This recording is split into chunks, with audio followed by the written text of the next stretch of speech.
Good evening and welcome to Spooky South Coast. Whoa, I came in pretty hot there. Yeah. Whoa. I can't help it. I'm just that hot.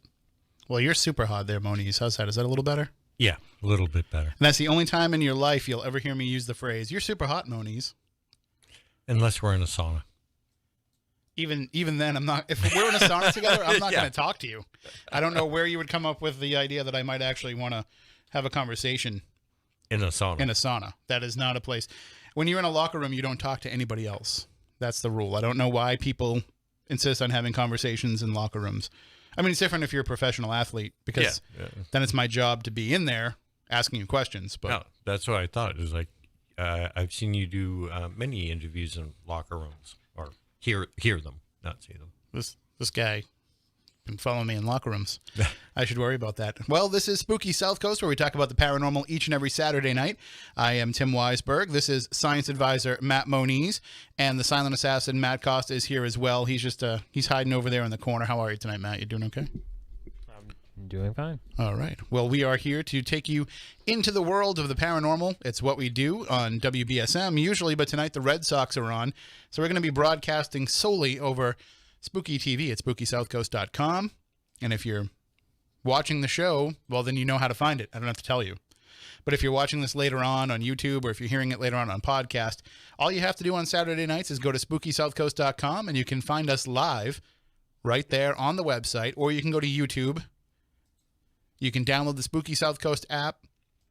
But I think a lot of people are joining us just straight up via YouTube these days. And to do that, you can get YouTube anywhere. You can get it on your phone, you can get it on your laptop, you can get it on your tablet, you can get it on your smart TV or streaming device. You can get it right from your Xfinity cable box. So there's really no excuse not to join us live on Saturday nights. But of course, if you can't, we podcast it out and we put the videos up there on YouTube, so it's always available anytime. When you're taking a dump, you want to watch the latest Spooky South Coast, you certainly can. That's where I watch the show. That's where I consume our content. Yeah. Well, it'll just pass right through me. Yep. All right, but tonight we are going to have a serious show. I realize I shouldn't be making so many jokes because coming up in a little while, we're going to be joined by Thom Reed. And Thom has a very interesting story to share with the audience. He has one of the most fascinating UFO experiences, a couple of experiences, in the course of his life that he's going to share with us. But there's also some controversy around that as well, because we know how hard it is to get mainstream media to recognize a UFO experience, how difficult it is to have the coverage taken seriously of UFO sightings and experiences, that we're fighting against two schools of thought in this. We're fighting against two enemies when it comes to these kind of stories. We're fighting against belief, and we're also fighting against acceptance. And the two don't go hand in hand necessarily. So when you can have a story like Thom's, where it gets mainstream media attention, where it gets people who are willing to sign on and give it a level of belief, that is winning half the battle right there. This guy's a pro. He's got his cell phone audio. Usually most people know not to text me. But this case has that level of belief. There's people who believe Thom's story, but it also has reached a level of acceptance, and that's something that is rare, to have it be something that is recognized. And we're going to get into that with Thom, because one entity recognized it and then kind of is hedging on that a little bit. Mm-hmm. But the governor of Massachusetts signed a proclamation about this case, and then ratified by a judge. The governor doesn't just sign proclamations for anything. Correct. I mean, part of his job is signing ceremonial proclamations, and so they will just have him sign things and just put a stack of them in front of him, or say, here's the proclamations that you need to sign for today. But I'm pretty sure that he would have to do a little bit of research, or have somebody on his staff do a little bit of research before he would put his name to a proclamation regarding a UFO case. Yeah, you would think whatever he's signing should have been vetted, or is vetted. At the very least. I mean, I would say if I was the governor, I'd say I want all the, I want all the facts myself before I put my name on this. But he might be willing to just take the word of his staff, somebody on his staff that did the work. But still, somebody did some digging, somebody did some research, somebody felt like this was strong enough to say, Governor Baker, this is not something they can throw up in your face when you run for re-election. If we feel like this will be a problem, we would let you know. So he's a Republican governor in a completely blue state. Yeah. So, and I get a lot of those in this state, though. Well, I know people like to say that he's, a rhino, Republican in name only. I would agree, but yeah. But still, the fact of the matter is, if you're a Republican governor in Massachusetts, you tread lightly. And so you're not going to give your enemies fuel for the fire and sign some UFO proclamation that's, some half-baked story. So the fact that the governor's office felt that this was worthy enough of signing that proclamation is another part of that acceptance. So this is one of those cases that has reached those two levels that is so hard for us in everything that it is that we do. So that acceptance has led to the creation of a UFO Monument Park. Yep. is what they're doing here. And now that has led to a whole bunch of controversy. So we're going to get into that with Thom coming up in just a few moments, and that will be the dominant topic for the rest of the night. We also have some special guests that will be joining us later on to help us dissect Thom's story and dissect exactly what's going on. And this is a big deal. For those of you who are outside of the area, this is a big deal. This is a story that is on the front page of newspapers here in Massachusetts. It's also national. It's going to be on the front page of the Boston Globe. We're scooping the Boston Globe here. We're scooping a lot of these newspapers tonight with this story. And it has ramifications. You're looking at the Spooky South Coast YouTube stream, or you're looking maybe at the iTunes description of the podcast, and you're saying, well, UFO case in Massachusetts, I don't know, whatever. It's one case in Massachusetts. But this has huge ramifications when it comes to some of these other key UFO spots. We look at the Betty and Barney Hill case. We look at Roswell. These are places where there are monuments that recognize those, or, in the very least, there's a sign. Correct. And there's something that recognizes those. And this is up there with those cases. It's worthy of being up there with those cases. So we're going to get into all that coming up. I just want to touch on one thing first before we get involved in that. This past Thursday was National Paranormal Day. Speaking of which, I just saw a ghost walk by the window. Oh, no, it's just a guy. Yeah. It's just odd when you see people walking by at 10:15 at night.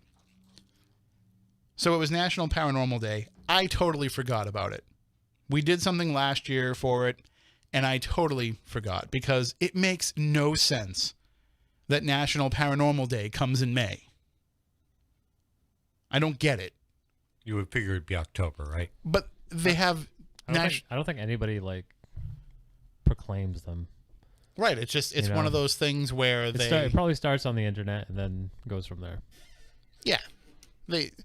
If you ever go to the whatever of the day calendar online, it's every day is a national something day. Right. National Hot Dog Day, National Grilled Cheese and Tomato Day. There's every day has multiple things that it's the day of. But whoever decided to make sometime in May National Paranormal Day just doesn't make sense because we have National Ghost Hunting Day on October 1st. So, yes, I understand that the paranormal is about more than ghost hunting. So National Paranormal Day should be, covering all of those topics. But it just doesn't make any sense that it's in May. Maybe it's just because they said, let's pick a time of the year where people wouldn't be focused on this topic just to make them focused on it. But anyway, the bottom line is I totally forgot about it. And I came into work. Everybody's wishing me happy National Paranormal Day. I'm like, what? What is this? So I decided that we would do something for it. So we decided to hold an investigation of the studios. We've talked for years about how the studios here are haunted. And we've talked about how we've had weird, strange things that have happened to us pretty much from the beginning of the show 12 years ago. There's always been stuff that's gone on. One of the earliest examples, and I've mentioned this before, was that I would be here alone sometimes, and I'd walk back to our kitchen area, and the cabinets would be closed, and I'd go to the bathroom, and I'd come out of the bathroom, which is right down the hallway from the kitchen area. Yep. And I'd come out of the bathroom, and I'd come walking back to the studio and turn around and look, and the cabinets would all be open. For the longest time, there was those mysterious ghostly voices that I would hear in the bathroom when I was in the restroom. I would hear people talking at all hours of the night, and I could never figure out, like, there's nobody here. There's a subway next to us, and there's a center for special needs people on the other side of us. So there's nobody there at midnight. Yeah. Or shouldn't be. So where are these voices coming from? Well, I kind of debunked that one. Because for years, for a lot of years, for 11 out of the 12 years we've been doing this show, I had no idea that the engineer has like a whole cave back there. He's got an office. He's got a storage room. I didn't even know that that existed. Matt showed it to me. He's like, oh, go back into Frank's room and you can get that part that you need. And I said, what are you talking about? And he's like, yeah, Frank's got a whole room back there. And I went back there and I was like, I've never seen this before. I had no idea this was here. And it's right behind the bathrooms. And of course, he has a radio in there that he leaves on. So all the time that I've been hearing voices when I'm going to the bathroom, you know, thinking that somebody's watching me. It's just his radio monitor. It's just the radio going on off in the cave that I didn't even know existed. So that one was debunked. But we still have other experiences that happen here. We have had a number of employees who have worked here who have passed away in recent years, some of them very young, and who would still have a reason to want to stick around the studio. And because we do have, in addition to WBSM's studio where we do this show, we have an FM station here as well. And then there's the salespeople that work in the back. But one of the frequent problems that we have, one of the frequent issues, is the shadow figures that will walk by the window over here. Yep. And they will we'll see them walk by the glass window to the studio door, and they'll come into the dubbing studio behind me, which has a motion sensor light. The light goes on. And you will see the shadow walk by, the light go on, but nobody is in the room. And the doors are not open. The doors are locked. If anybody was going to come in that didn't have a key, we would have to buzz them in. So there's no way somebody's coming in here and messing around with us. We're seeing this, and we get up and we chase this figure around, and you know we don't know where it goes. So we decided, myself and my boss, Taylor Cormier, the news director here, has an interest in the paranormal. So we decided to kind of walk around and conduct an investigation. And we tried some old school stuff. We tried some new school stuff. We did some mirror gazing, some dowsing rods. We walked around with the Mel meters and the K2 meters, and we did, we had the laser pen, you know, different things like that, just to try out. Nothing that we felt was going to be definitive proof of the existence of ghosts. We were just kind of messing around and doing it on Facebook Live. But we had I had an interesting idea where we went into that back studio, the back recording studio, and there's 3 microphones going around the table just like we have here. You know, high quality condenser microphones that all feed into one pot on the board. They have separate volume controls on the side, but they all feed into one pot on the board, and that goes into a computer to record an Adobe Audition. So we conducted an EVP session by turning on all those microphones full blast and then running it through Adobe so that not only could we maybe catch something, but we would get the visualization for it. And I'm thinking to myself, this is like revolutionary. Like, this is how we should be doing this. And then like in the middle of it, it dawns on me, wait, Mike Markowitz has been doing this for as long as we've known him. That's exactly how he does it. Yeah. So now I can see the value in how he does it. But we didn't really have anything overt happen to us when we were messing around. But the video is up there. We have it up on YouTube if people want to check it out. It's part of it. There was it looked like you only got until Taylor showed up.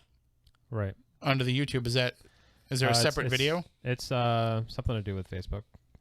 Okay. Would it help if I downloaded the video, or you can try. I tried it 3 times. Oh, it's on the Spooky South Coast. No, I thought maybe because it was on my page you were having trouble, but it wasn't on my page. It was on the Spooky South Coast page. Yeah, so you would be able to get it. But I blame Zuckerberg. It probably is Zuckerberg's fault.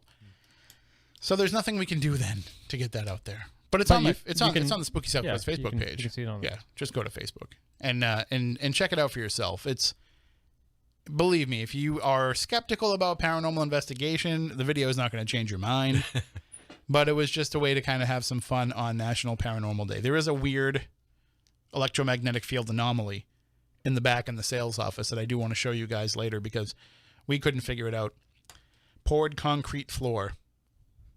But yet there's this one spot where there's a high level of EMF. The only thing I can think of is that there's something in the foundation. Yeah, they probably ran the electrical service underneath. Underneath poured concrete? Yeah. Okay. Through. But how are you going to tubes. get to? How do you get to it if you need to fix it? They pull it through like with the snake. They do the same thing with the cable. So it has that like metal, the the crimptos kind of. Yeah, it's in a conduit. Yeah. All right. Well, that explains that. But it is kind of just one weird spot. We just thought it was Gail. Okay. It's over by Gail's desk, so we just thought it was Gail. We're like, if ever a ghost was going to congregate somewhere in this building, it would be at Gail's desk because that's where the snacks are. And as we know, snacks are the most important thing when it comes. Twizzlers. They do, and pretzels. Right, they do. She always has pretzels. And where this building is, as far as I know, this was nothing but farm field up until the late 60s. At one point, it was this whole neck, from what I understand, was all one farm. Yeah. Years ago, but I don't know how long civilization has been here. I mean, I've been coming to this plaza since the mid-'90s, so I can tell you that this plaza's been here that long. Oh, my father grew up right down the road. And I remember coming by here as a kid. We used to play pool down the street and we used to get our CDs and our cassette tapes down at Strawberries. Oh, God, strawberries. Do you remember Strawberries? Pepperidge Farms remembers. But, we had this record store here. We had a pool hall. We had a bowling alley across the street. Imagine how awesome this place would be to work if we worked here in the 90s. Right. I mean, it's cool here now, but now we're just surrounded by dirty video store and a Subway. There's like a dentist. And there is a dentist. There's a sushi place now. The 99 wasn't here all the time, was it? It wasn't? I don't remember. But either way, I think that if we had been here in the 90s, we would have been too distracted to do this show. We'd be shooting pool on Saturday nights, going bowling, Got the roller skating rink right behind us. Oh, that's a whole different story. You can check that story out on fun107.com and on WBSM.com.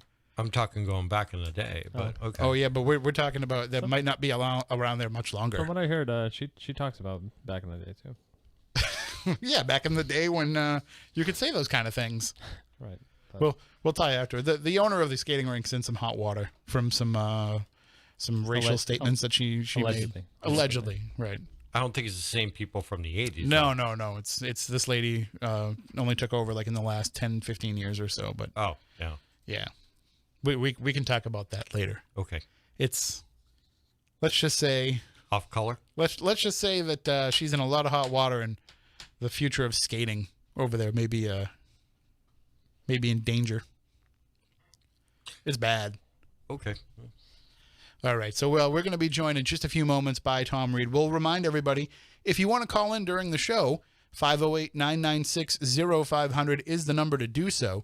But in addition to calling in and asking questions and sharing comments, you can join us in the chat room on YouTube. So if you go to SpookySouthCoast.com and you click on the video there, or if you go to YouTube directly, you can see our chat room. And I want to say hi to everybody in the chat room. It's already double what it usually is on a night like tonight, and I think I know part of the reason why that is. I want to say hi to all the bell gabbers that are in there.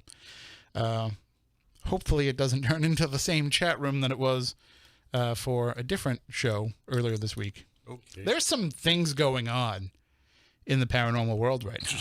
There always is. And I don't want to get too much into it, but there's some things going on. Of course, a couple of weeks ago, we had our special tribute to Art Bell, where we tried to pay tribute and tried to pay homage to Art Bell without making it too much about ourselves. Because when you're doing a tribute to someone, it should be about them and their memory. And, Drama. There is. Yeah. Drama like I haven't seen before. I mean, I shouldn't say that because I've seen it before. It's funny because I see some people who don't get involved in other paranormal radio shows commenting on what's going on. And I'm almost like, if you only knew the half of it, this is what we've been dealing with for the last decade plus. This is the kind of stuff that happens all the time, but this is just on a much bigger scale. So I don't want to get into too much of that, but what I will say is if you listen to this show on the Dark Matter Digital Network, if you are a fan of listening to the Spooky South Coast show there, the Midnight in the Desert flagship program for Dark Matter will have a new host as of Monday. It's not me. For everybody that's been speculating that, I did throw my name out there as somebody that was interested. They're going in a different direction.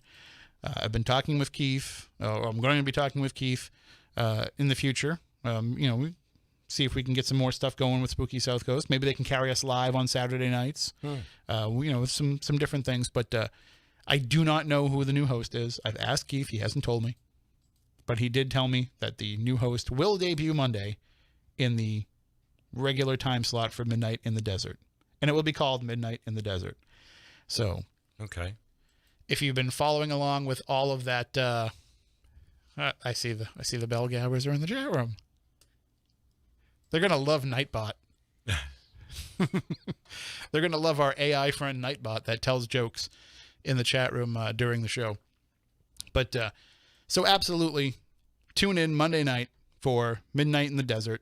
It's midnight Eastern time for those of you who are local to us, and the new host will be there. They're not announcing it ahead of time, I guess. It's going to be a surprise on Monday night.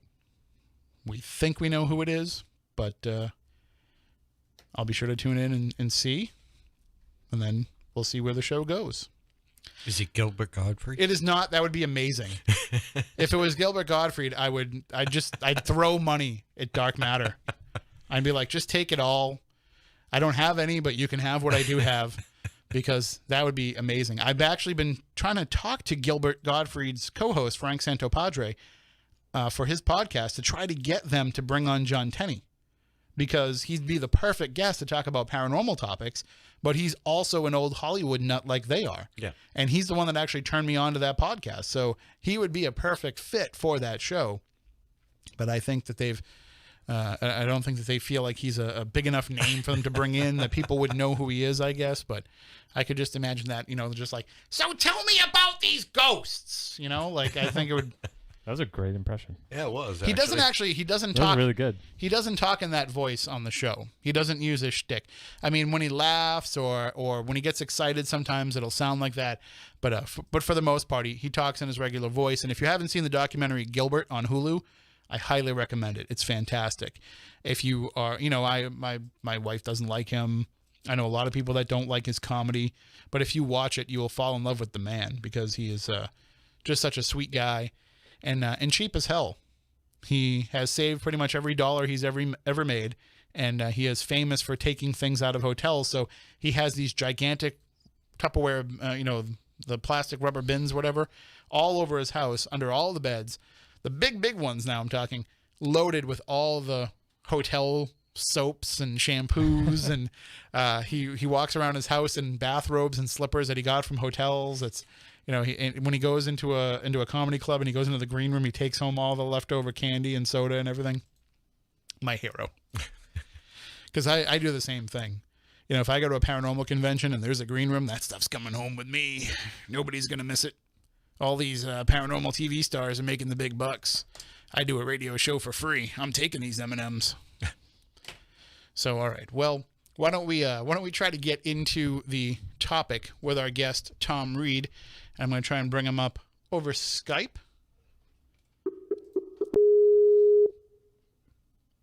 I just spent the earlier part of this week blasting a radio show for setting up Skype calls on the air.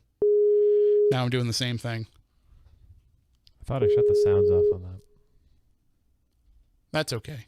It's more authentic this way. It is. Adds suspense. Hey, guys. Hey, Thom, how are you?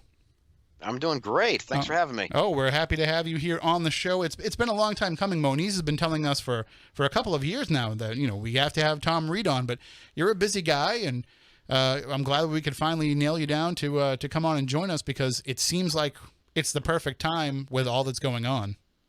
Oh yeah, couldn't be better, and I've got so much to say. So, am I live right now, or am I in queue? You are live on the air, but Okay. it is YouTube, so it's not like we have to follow all of the Red Sox game's still on the radio, so Wow. we have a little bit of freedom. But we do tag it family friendly, so Yeah, I'll be careful.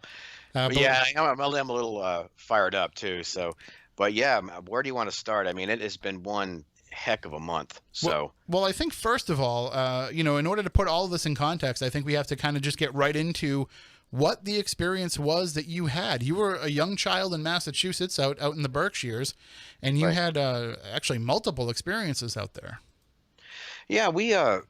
yeah, the 69 is the one I focus on the most because it's the one that obviously got inducted in. And our case is so, or I shouldn't say a case, I'd say our family's involvement in what took place in that area, spans several years. And my God, it's like if I could take up 5 hours of your show. So I'm going to try to get right to it, I guess.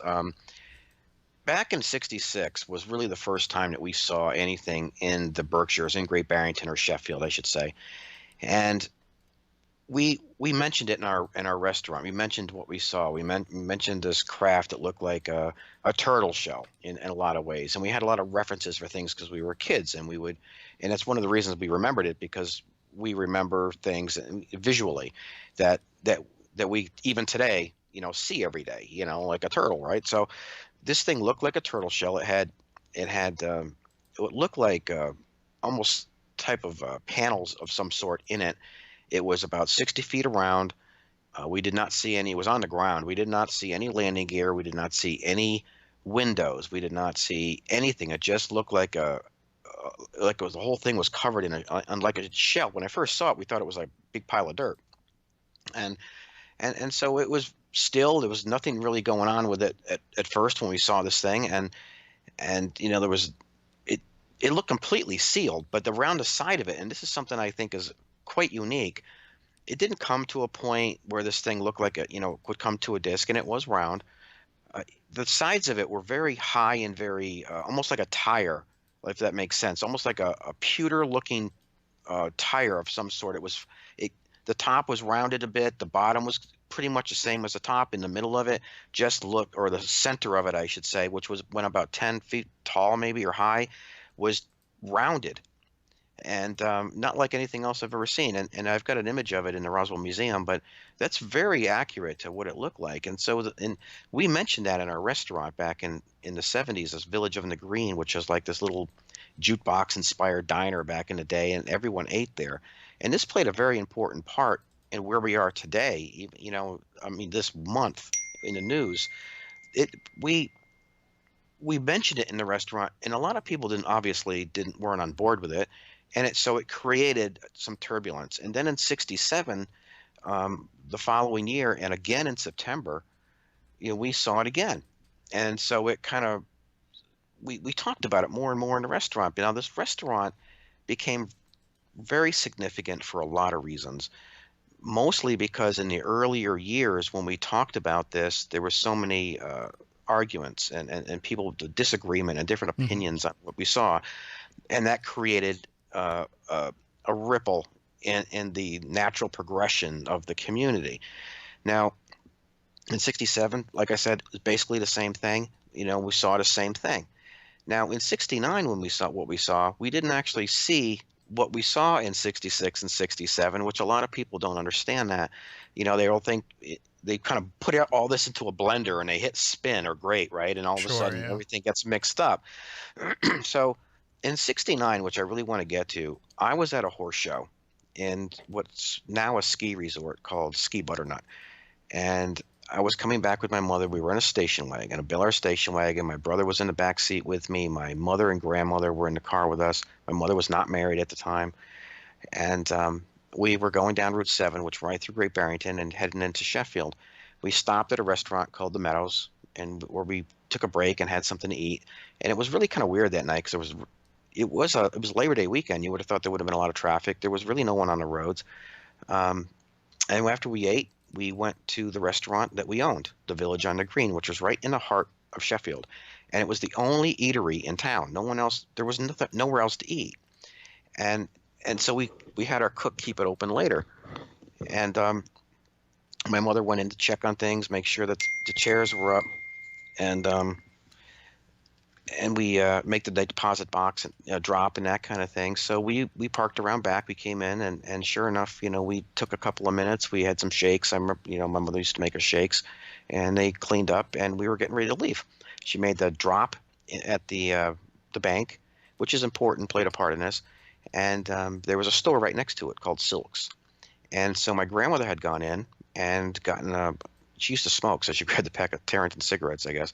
That's what she says. And so we got in the car, and after that, which is played again, it was important because people saw us just before this happened. And so we took off, left the town of Sheffield, and we went up maybe, I don't know, like a 16th of a mile, and we took a right down this road where there's this red covered bridge. And as we came over it, and this is not something I mention a lot, there was something odd my mother did reference, and my mother's actually in the next room right now. I take care of her now. But we were talking about this not that long ago, that when the car came down that dirt road and started to go over the bridge, there was a weird reflection of light of some sort, because she said the headlights of the car just didn't seem to make sense with the reflections that were coming from the planks and the boards. So whatever we did see was definitely below the bridge along the water. Now, I've never said it came out of the water, but it was lower than the bridge. So we came over the bridge, and as soon as we exited the bridge, my grandmother had turned around because I was giving my brother a candy, and she thought he could choke on it. But at the same time, they were interested in why these lights were still behind us in the bridge that we initially thought was a little odd anyway, but assumed they were the headlights. And so my grandmother was looking out the back of the window, and it wasn't until we realized that she had really seen something that we all turned around. And sure enough, this thing looked very much, and I'm going to just initially, it looked like an upside down Hershey's Kiss, because there was what looked like lights coming out of it towards the bottom near the water. And again, it was over the Housatonic River, so it probably was reflection again. But when it rose up, and again, I didn't say it came out of the water. I don't know where it was initially, because there's a bank there, and it's a lot of open space, very swampy, and we saw this thing rise, and it was friggin' incredible. And it all didn't rise up that high, and it did not. A lot of people say it came over our car. It didn't come over our car. It actually went away from our car, and it went further out around a bank of trees and over what is now a huge cornfield. And where corn, by the way, corn grows 17 feet there. It's really weird now. Yeah. But go ahead. I'm sorry. Well, I was going to say, if you've already had these two previous experiences, these two previous encounters, you're going to be on alert for things that are going to be strange and weird. When something like this starts to happen, you're going to hone in on it, and you're going to pay attention. And it sounds like that's what happened. And it seems like, you kind of had that feeling, this is something that's totally different, and this is something that is not the same thing that we've experienced before. Right, and we never saw anything actually rise up or move before. What we saw before was on the ground. This was actually something that was just the way it moved, how silent it was, and how big it looked, and there's light around it. I mean, it was dark. It was like probably 8:30, 9 o'clock in September, and it was just amazing. And you're absolutely right. I mean, we were not a novice to this thing, but this was the first time that we actually saw something totally together in the same car at the same time.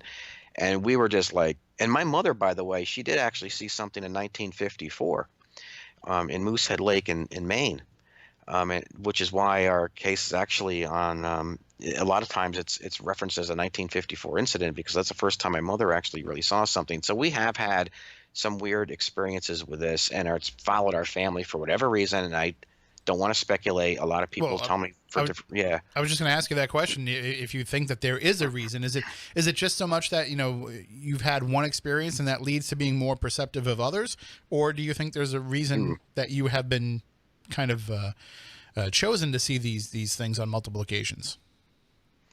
That's a really good question. There's so many variables. There's so many things that I would say, okay, yes, this doesn't add up, or this makes sense. And to give you an example, I don't know how much truth there is to the Rh negative factor, but 9 of us in our family are Rh negative. That is a high number. That is that is odd. I'm O negative. My son is A negative. My ex-wife was AB negative. I married and my wife was, obviously I married someone with the O negative gene. My brother, the same thing. So his kids are all Rh negative, and my mother, and my dad was O negative. That's where I got it from.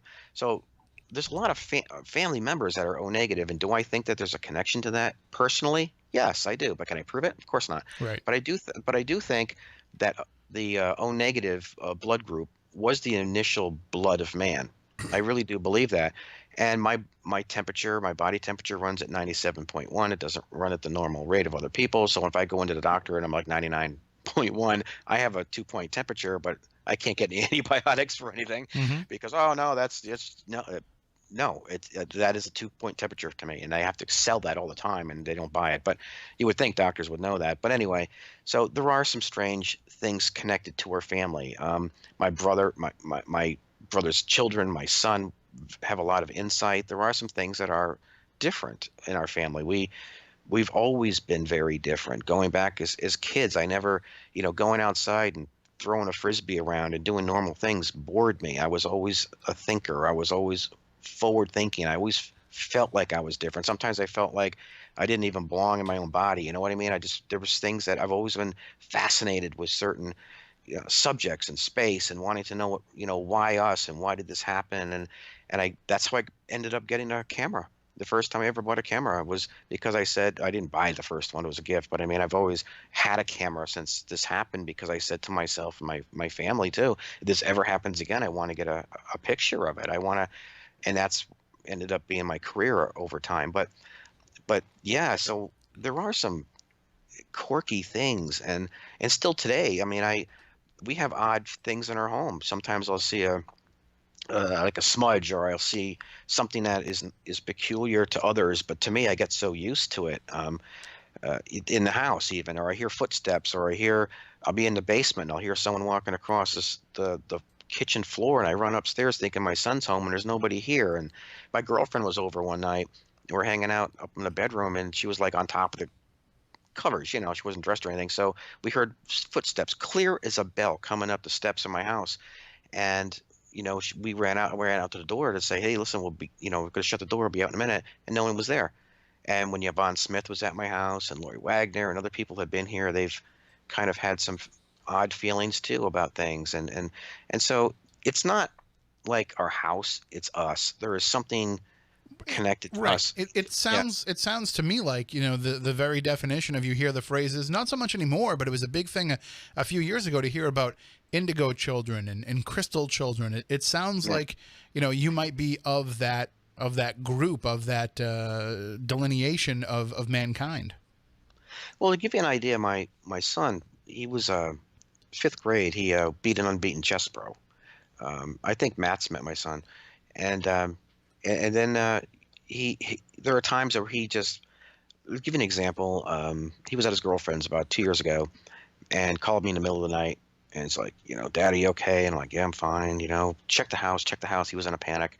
And usually when he says something like that, I'm going to follow his lead on it, because I know, how he is about this stuff. And he's usually he's almost always right.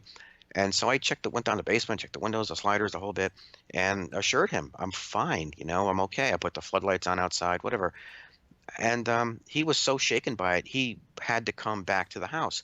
So this was about a 45-minute drive for him. So as he's coming down North Shore, which is where I live, he makes the corner bend to get onto right where my house is on a corner, comes around the corner, and sure enough, there's an SUV there flipped upside down, well, on its side, and there's a woman hanging out of the sunroof, and dead.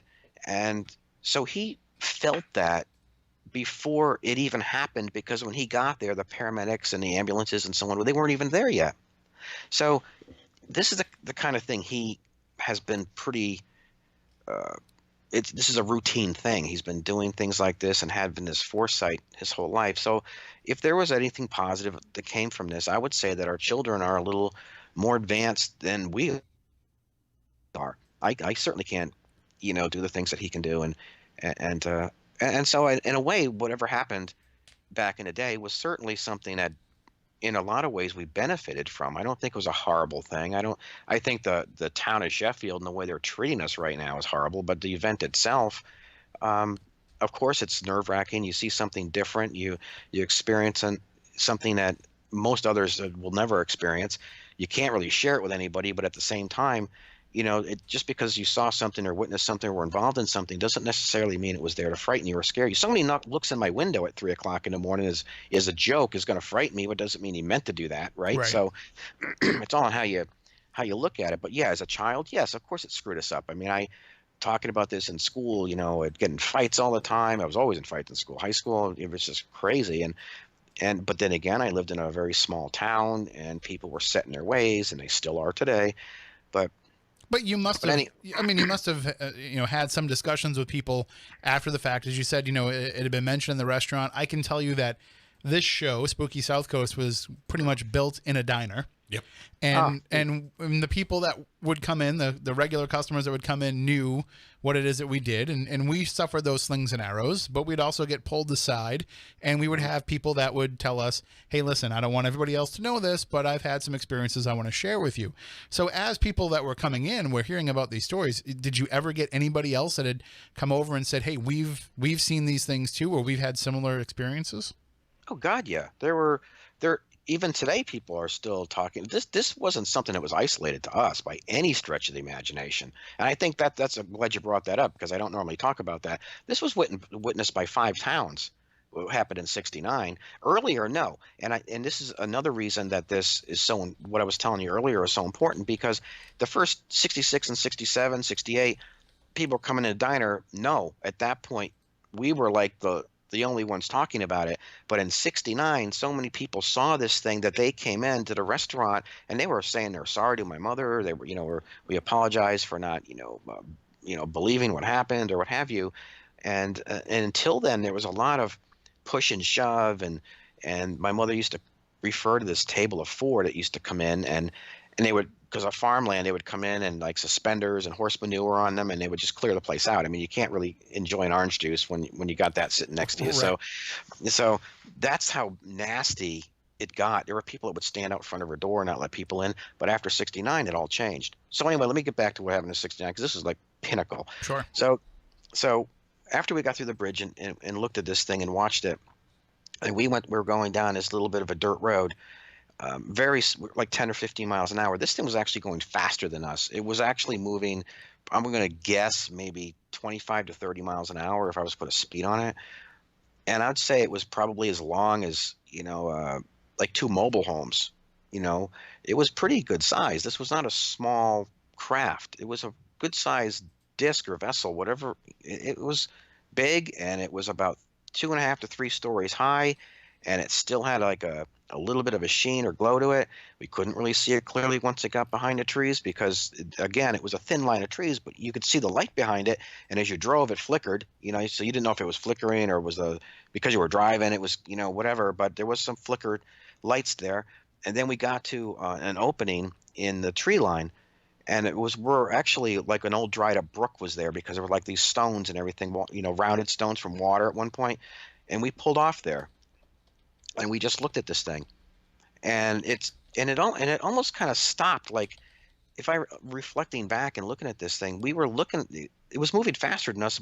When we got up there, it had already paused and just kind of was just sitting there, and we were like glued to the thing. And I mean, it had enough of a sheen to it that it kind of covered it, I guess, but you could kind of make out what it looked like. It didn't look like an upside down Hershey's Kiss anymore. It was basically a disc again, that shape. And we were looking at it almost from a side, almost directly from its side. I mean, we were further away, but we were looking almost directly at it, not like up under it or what have you. And it couldn't have been more than 60 yards, 80 yards away from us. And all of a sudden, it got really quiet. You couldn't hear birds. You couldn't hear anything. It was just a still. And I call it like a vacuum of silence, because it was just kind of like everything around you just got sucked out. It was just like you were almost in this like sterile, almost a placid feeling. And everything just went quiet. And then everything flipped again, and it became like you heard crickets and frogs and katydids, and everything just was like so alive and loud again, and then boom, it was like over. And I remember next thing I recall, and I don't know if it was 10 minutes later, 20 minutes, I don't know. I remember being in what looked like a large airplane hangar. I've been saying this since I was 9 years old. And I actually had slid off what looked like a chrome table or a silver table, like not very fancy, very kind of industrial by design, if you will. And I remember walking towards a lighted doorway, and I got to a certain point, and somebody came up from like my left side and grabbed my arm. I didn't see who it was. At the time, I didn't even think anyone else was in the room with me. And the thing about this room, when you look at it, or what I remember from it, was that it was basically dark, but it was open at the same time. Had enough light that I could see that it was open. There was nothing really in there. And along where the ceiling met the wall, there were these long, thin, what looked like fluorescent tubes today. So it was like a single tube of space, a single tube of space. So for the longest time, this is why I don't use the word abduction, okay? Because I don't think where I was a craft. I think where I was in some underground facility. And the more I think about it, the more I believe that, because it was much bigger than what we saw. I went out this doorway. I was taken out this doorway and was taken out a hallway. It was very narrow. Left and right. It's nothing fancy in this particular 69 event. And when I got to the end, I took a left. So I went out this door. I was almost pushed by my left arm out the door, down a hallway. It came to a T. Wasn't very far. That we didn't walk very far before it came to a T. Took a left, and they brought me into this room. And when I got into the room, though, the wall that I was staring at bowed inward, like glass, almost like a glass rounded, like a coffee can, like a huge rounded wall of glass. And on each side of it, there was like a pocket. And I believe they were exit doors, because I actually ended up running out of the one out to the right. And that's where I saw what looked like an odd insect type of thing. I can't explain it. It had a head of look about the size of a football. It looked like a large bug or ant or something that was engineered or what have you, but it was just, I can't explain it. It's very different from what a lot of other people have seen. And I know that, but that's what we saw. It had like the legs of maybe like bamboo sticks, big fat bamboo sticks with like lime, like almost like not a purple, but like an off wine color rings on its legs. And I know how crazy that sounds, but that's what we saw. And had a body of like a teardrop, and I jumped off this piece of where I was sitting, whatever it was, a table of some sort, and I ran out this right side of this glass wall. And when I got into this hallway, which is exactly what it was, it had to be, as I was young, so everything seems bigger to me. I know that. Right. But when I got out there, today, it would be like if you emptied out a Walmart and it was a huge round circle, and there were hallways that connected into this big round circle. And there were some markings on the floor. The hallway to my left was as wide as a 4-lane highway, and the two hallways to the right were like a 2-lane highway. So it almost looked like if you took a circle and you placed a Y over it, where the bottom part of the Y was twice as big as the top arms or pieces of that Y. And that's what it looked like. And I was taken right back into that room. I was thrown back on this table, basically, and this apparatus came over me, which almost looked like the top of a tanning bed, I guess, today. But it separated into two pieces, and it lowered from the ceiling while what I was on raised at the same time. It was very industrial where I was, too. And this piece that covered me was very simple, I guess. It almost looked like you had a cover, like let's say a tanning bed cover top, and underneath it there was a second piece that was inserted in the top lid, and it separated as it lowered, and then the bottom part was maybe a foot over me, and then the top part came and met with it. And that's last thing I really remember. Then I was back in this what I reference as like a airplane hangar, and then back in the car. And then what was strange about being back in the car is that when my mother and grandmother were reversed, now I wasn't awake at this point, We all came out of this thing at separate times. My grandmother was now in the driver's seat when my mother was actually driving. So I say to myself, well, that seems like human error, Hmm. right? So this is why I'm very careful as not to overstate certain things and use verbiage that may imply that, yeah, we were obviously removed from our car, so that was an extraction, an abduction, that was we were taken, or however you want to word it. But when you say abduction, suddenly people don't think that maybe there was some human interference or involvement in it. So I don't use that term for that reason.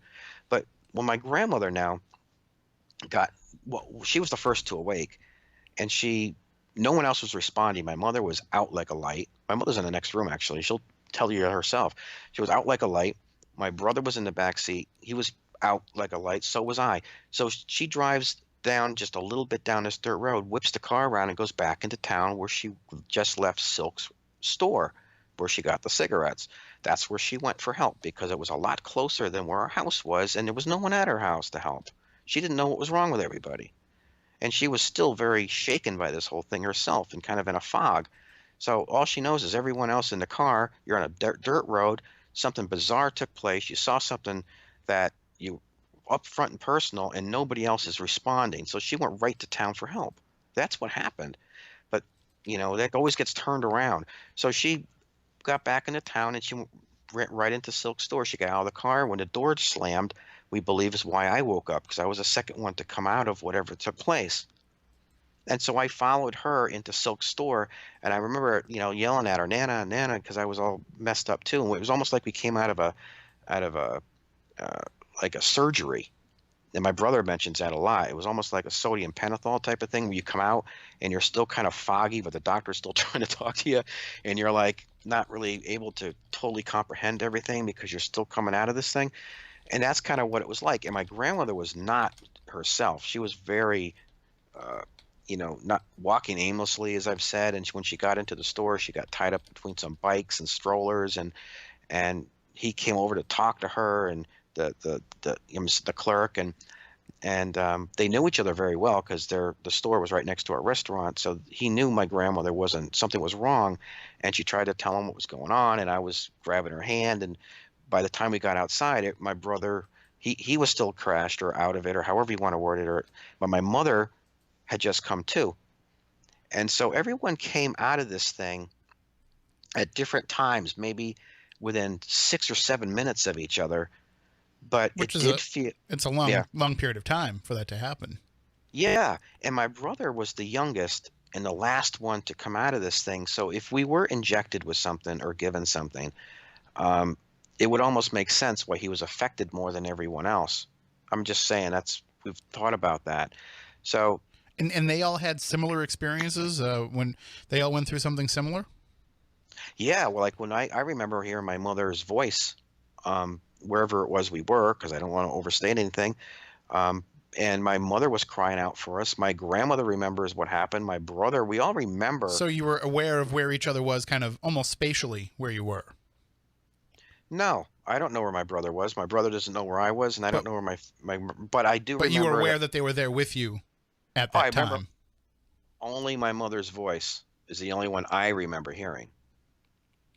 And I don't want to fast forward the story too much and cut short details, but we are going to be bringing on the judge here. Matt's going to get him on the phone for us. So if we can just fast forward just a little bit to when they, make the decision to create this UFO Monument Park. Well, that's the crazy thing about it now. But I got to mention this first. So that night, people called WSBS radio. This actually went out on a AM FM radio station. And so the people at the time, Tom J, he was a ham radio operator. So people were calling him on the ham radio. We didn't know it then. So the next day we go to open up the restaurant, and we're still thinking, okay, we're not going to mention this again, right? People came in and were saying, we saw this thing last night. There were reports from Jug N that got a CE classification from the Air Force, and Heineck classification and all that kind of thing, and all these people were like, we saw it. Finally there was some closure in some way, and then it came over the radio again. So we had the radio going in the restaurant, And all of a sudden, Tom J starts talking about all these police reports and people that had gone and actually gone into the radio station, knocked on the doors to give them their statements because they saw it so clearly and it was so close to the radio station. So at that point, that's kind of how this whole thing got inducted, because our restaurant was shown to have altered the natural progression of the community because of all the friction. And then this reckoning in 1969 of sorts. And that's kind of how it got voted in. So there was medical records, there were police reports, there was the radio station that broadcast it. People today that still live there remember it. And it's not an isolated... It became a fabric of the town, no different than the Mothman sighting of Point Pleasant, or, some of these other experiences where it became part of the town's legend and lore. Right, but that's just it. It's not lore. And it actually ended up. So what they did is when it went to when the Historical Society contacted me, and this is another something that needs to be cleared up. I never contacted the Historical Society. I haven't been back in that town, well, over the last couple of years, I have a couple of times because of what happened.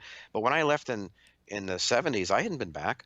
So I ended up getting an email from the Historical Society. And this all was spawned by the fact that in 1992, on October 2nd, 1992, Robert Bletchman, who was a very good friend of my father's, who was an attorney also. My father was in office. My father was a politician for 2 terms. A lot of people don't know that either. And he actually got to meet Bletchman, who was the public relations director at the time for MUFON. And they ended up putting together United Nations Symposium on Extraterrestrial Intelligence and Human Future, and which referenced 33426. So Bletchman wanted to use our case or our family's incident in 1969 specifically because of how our recollection was about how everything affected the area, the environment, because he was actually going to speak on behalf of Cash and Landerman, and just wanted to have a second little, hey, listen, a lot of people out there see these things and are not just in lawn care or vehicle maintenance. There are attorneys and lawyers, and there's a lot of truth to this thing. It's not just, a small group of people who reference this type of thing. And so he wanted to use my father's credentials in support of Cash Landerman's case in Texas. And so we got a soft mention for a moment or two at the UN.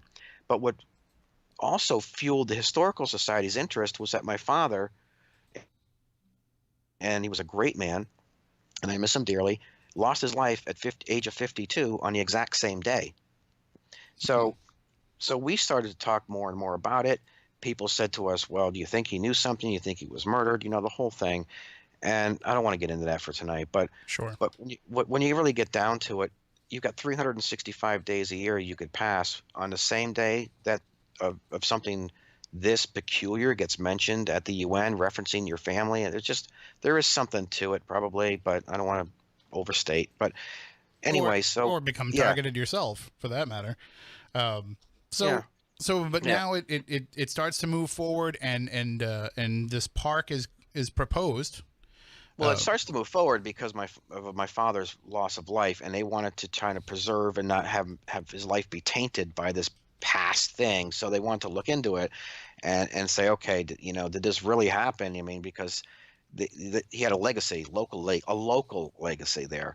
And so, but the more they looked into it, the more they found, the more proof they found, the more testimonial letters they found, the more police reports they found, the radio stations. So they voted on it. Yeah, they decided, well, we didn't expect to find so much, information about it. And so went to a census, and they voted it in February of 2015. It actually got inducted into state through the Historical Society as a historically significant and true event. And so this is where it gets messy. So the Great Barrington Historical Society and Debbie Oberman specifically, after they inducted this thing, or our case, or as a whole, because it had proved to alter the natural progression of the community, was the big one that they voted on. And that's why I was told by Debbie Oberman that if Billy the Kid had just robbed a train, he would have been another kid with a gun, but because he altered the railroad, it became historically significant. Mm-hmm. And so that was the what really got it inducted was that, because it had altered the community so much, because it was the only restaurant, so many fights, so many arguments, okay, all that stuff. So anyway, they thought that when they did this, that they were going to get some very supportive press locally, and they didn't. The press threw them under the bus. And it was mostly because they kept saying that we voted this in as a community event because so many people saw it. We didn't say we inducted an alien abduction case. We said that we inducted an event that included a UFO. But the press went crazy with it, turned it into a circus. They were caught with their tail between their legs. They felt embarrassed about it. So they went to the Great Barrington Town Hall and tried to get a proclamation to someone to partner up with them, someone to say, okay, yeah, we support your decision, but no one would give it. So then they went to the town of Sheffield. Sheffield wouldn't, get on board with it because, first of all, Great Barrington inducted it, not the town of Sheffield, where the park is now anyway. They were kind of removed from the decision anyway. So Great Barrington had no local support. They couldn't get a key to the city. They couldn't, or key to the town. They couldn't get a proclamation. They couldn't get anyone to support their decision to induct this. So what did they do? They went to the governor's office. So they had sent an email, contact the governor's office, and to say, look, we inducted this thing. It also went to the State Historical Society, by the way, in Boston. But their answer to it was that, well, we don't have anyone who specializes in this topic, therefore we're not going to shoot it down. So you've got enough documentation to say this happened and you've made your decision. We're not, we're on board with it, whatever. So then it went to the governor's office. They issue me a citation. I get an email from a Jessica asking me to confirm my birth date, my spelling of my full name. And then in the email, it said that they had gotten, I guess a copy of Debbie Oberman's or the Great Barrington Historical Society's letter of induction, and not a lot of that wouldn't fit on the citation. So in the email that I received, it stated that it was going to be shortened and made more personal to me. So I'm like, okay. And in the email, it also had Debbie Oberman's name, had the phone number, and it had the email to the Great Barrington Historical Society. So I know from that the Historical Society had already spoken to them because it was in the body of her letter to me. So with that said, I get the citation mailed to me about 2 weeks later, and then I get a second citation mailed to me. Now, what's going to be out in the Boston Globe in the next couple of days is how the governor got involved in all this. And so that's, I guess, we can talk about in a little bit. But Judge Titus, who is going to be on tonight, he's the one who actually sealed and notarized the governor's citation and the induction letter from the Historical Society. But now there's a lot of backpedaling because of the marijuana, dispensaries coming into town. They want use of the park and all this kind of stuff. So we can get into that whenever you're ready. But sure. Well, I think we have Judge Titus on the line with us. Judge Kevin Titus, are you with us? Good evening, everybody. Hello, Tom. Hey, how are you? Good to hear from you. All right. How are you? Go ahead. You can hear us okay? We usually have a little bit of an issue when we have phone and Skype together, but you can hear us okay? Yes, I can hear you fine, Tim and Tom. Okay, so Tom was just discussing, the original citation from the Historical Society and some of the issues that started to happen. How did you, Judge, come into this and come to be involved with this? Well, to make a long story short, my family and I knew the Reed family back when we were kids. We were all from the same neck of the woods. And what was really unique about the story is when I had finally realized there was a monument, or what we call memorial, put on the site of the UFO incident, I realized that the name of the person behind it was somebody that I had known. And being a historian, and I like to preserve history, I decided. So and Go ahead. And when you got involved, what did that entail from you? Did you come into this first as a historian or first from a legal perspective? First as a historian, and then, of course, in the legal perspective to point out some things that at this point are very suspicious going on down there. And what is that suspicion? What is it that you feel is happening?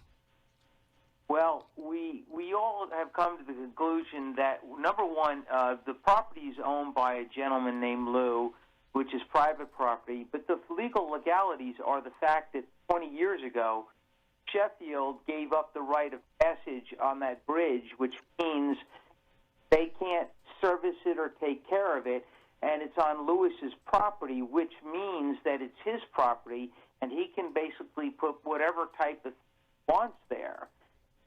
And what has happened is they're playing this, what I call rigmarole, and looking at how they're playing it, it looks like that they're really trying to destroy it versus not really trying to, how should I say, work with him on this thing. And from your perspective and from the work that you've done on this, what would be the reason for that? What do you see as being their ulterior motive? Well, without saying who I know them personally, I'll have to say legalities, the maneuvering that they're doing is not something normal. If something like this were to come into my court, for instance, and I had the facts in the papers and I have, and how it's become such a historical interest, and realize that people keep conflicting and trying to say, well, one minute they're for it, the next minute they change and do a 360, and they're like, wait a minute, what's going on here? Why is it? So I've decided that they were trying to, at some point, knock the documents for Thom, which we have verified they are real. So there's this letter from the Historical Society, there's a proclamation from the governor, and now those have been sealed? No, not a proclamation, it's a citation. A citation, They have been sealed and notarized by me as being effective. Now, you're not referring to sealed as being closed. No, I mean sealed as in like they have your official stamp on them. You can see them on the website, on Thom's website, and on UFOMonumentPark.com. You can see they have your official seal on them. So that's you don't just stamp that on anything. You make sure that that's something that is worthy of putting your name to. Oh, absolutely. You don't document anything that you don't have the proof to back it, because that's putting your respect out there, your name out front, and it would hurt you. But I've researched this incident, and I do know Reed family, and I do know what's going on over there. There's people involved with this, such as, I'm sure you've heard of WBSM Radio. They were the original ones that reported this almost 50 years ago. So, I mean, I just look at this and I see this this backpedaling from the Historical Society. I see this, all this stuff that's going on, this rigmarole, as you put it, and I start to wonder if there isn't some sort of influence coming from somewhere. If there isn't somebody somewhere with far more power than the Historical Society saying, this is not something that we want to have happen. There is somebody who's, I can say their name, but I'm sure Thom has explained it to you. I personally see from her act, I consider them very unfair.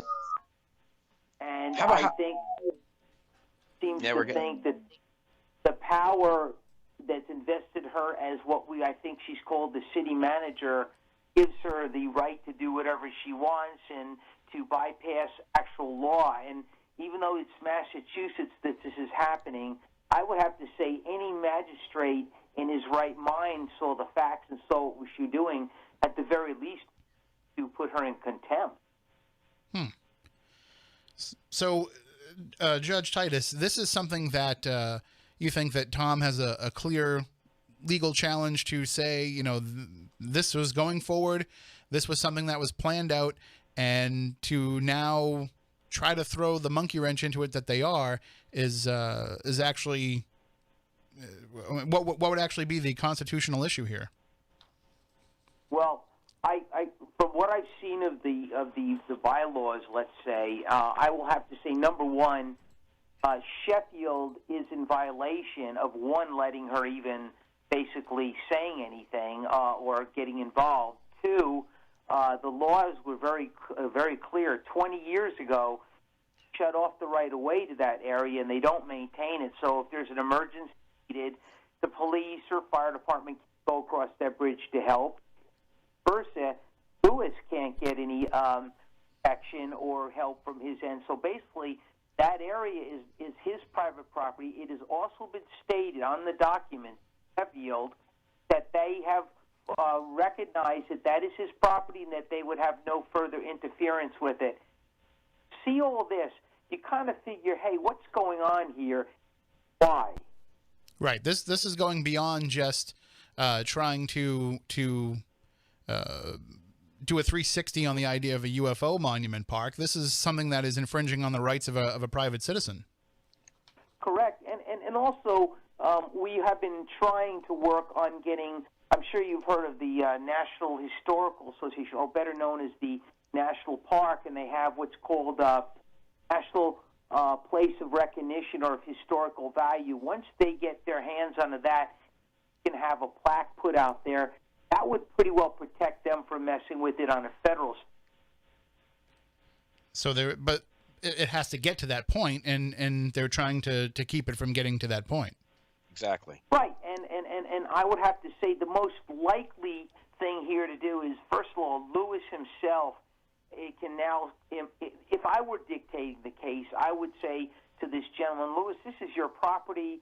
You have the right basically to tell Sheffield to stay the heck off it. And if this so-called city manager, Rhonda Lombard, he doesn't want to say it. Her name's Rhonda. The monument, she could be subjected to possible criminal trespass or destruction of a private property. You know, it sounds pretty clear to me.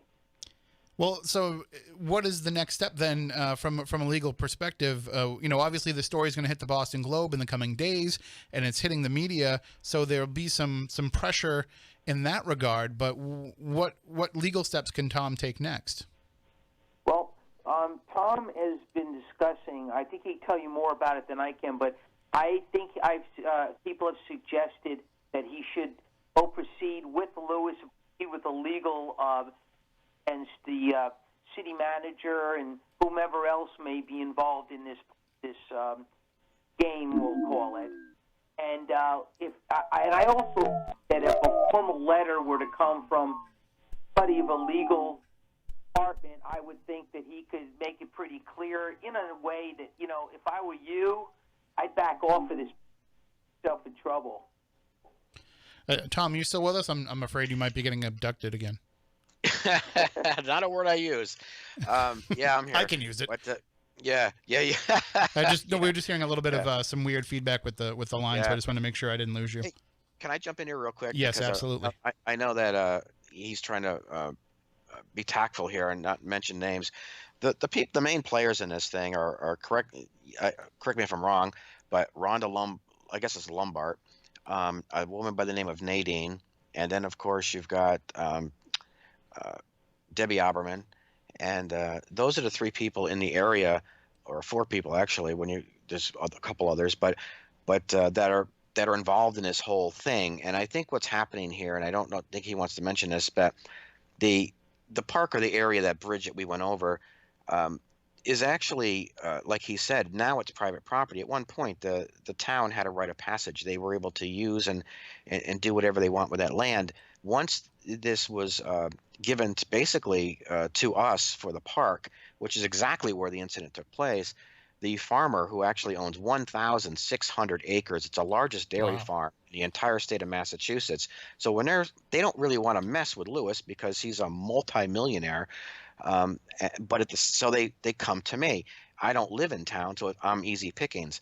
The Great Barrington Historical Society, and this is something I want to mention real quick while Kevin's on the line. When they contacted the governor's office and the plaque was issued to me, the first thing they wanted to do was get their plaque off the monument. So Great Barrington wanted their induction letter off the monument, and they wanted to put the governor's plaque on the monument. So now Great Barrington, after all the flack they got and everything, they said, hey, listen, we don't want anything more to do with it. We came under fire. Maybe it was a bad idea, whatever. They're just however they felt about it. But in the meantime, they started basically misleading people and telling people things that weren't true, that the whole bit. And now that left the monument with the governor's plaque. So anytime people came and took pictures of it, it was the governor's plaque on it now, not Great Barrington. So Great Barrington was no longer a third party beneficiary or benefactor to the park. Their name was no longer on it. And the reason for that was Sheffield never inducted this. Sheffield Historical Society is so backwards, they didn't even want to be involved in it. Great Barrington inducted it because we used to live there, and the radio station that Kevin mentioned earlier, WSBS, broadcast it, and we did end up moving there. So Great Barrington inducted it. The monument's in Sheffield. Sheffield has the problem with it. Great Barrington didn't want to be in a feud anymore, so they took their name off the monument. The citation goes on the monument. Now all the traffic is focused to Boston or to the governor's office, and now that's where the problem is right now. Because now, why is the governor on it if Great Barrington's no longer supporting it? So that's where this mess. Right, and now you've got a marijuana dispensary coming in, and they can't even police that part of property anymore because it's been deemed private. But if they can use their old rite of passage law because they allowed foot traffic, now they can police the park. The governor, they take this plaque off the governor. The governor's plaque off the monument. Now all they got to worry about is removing the benches and the sponsors, which is why Roswell's involved now. But that's the short of it. And we'll get into Roswell in a few moments. But Judge Titus, from your perspective, I mean, having the whatever is on there, wouldn't having the governor and Governor Charlie Baker's words and signature on the monument hold more weight than the town? Wouldn't that be something that would actually be more beneficial?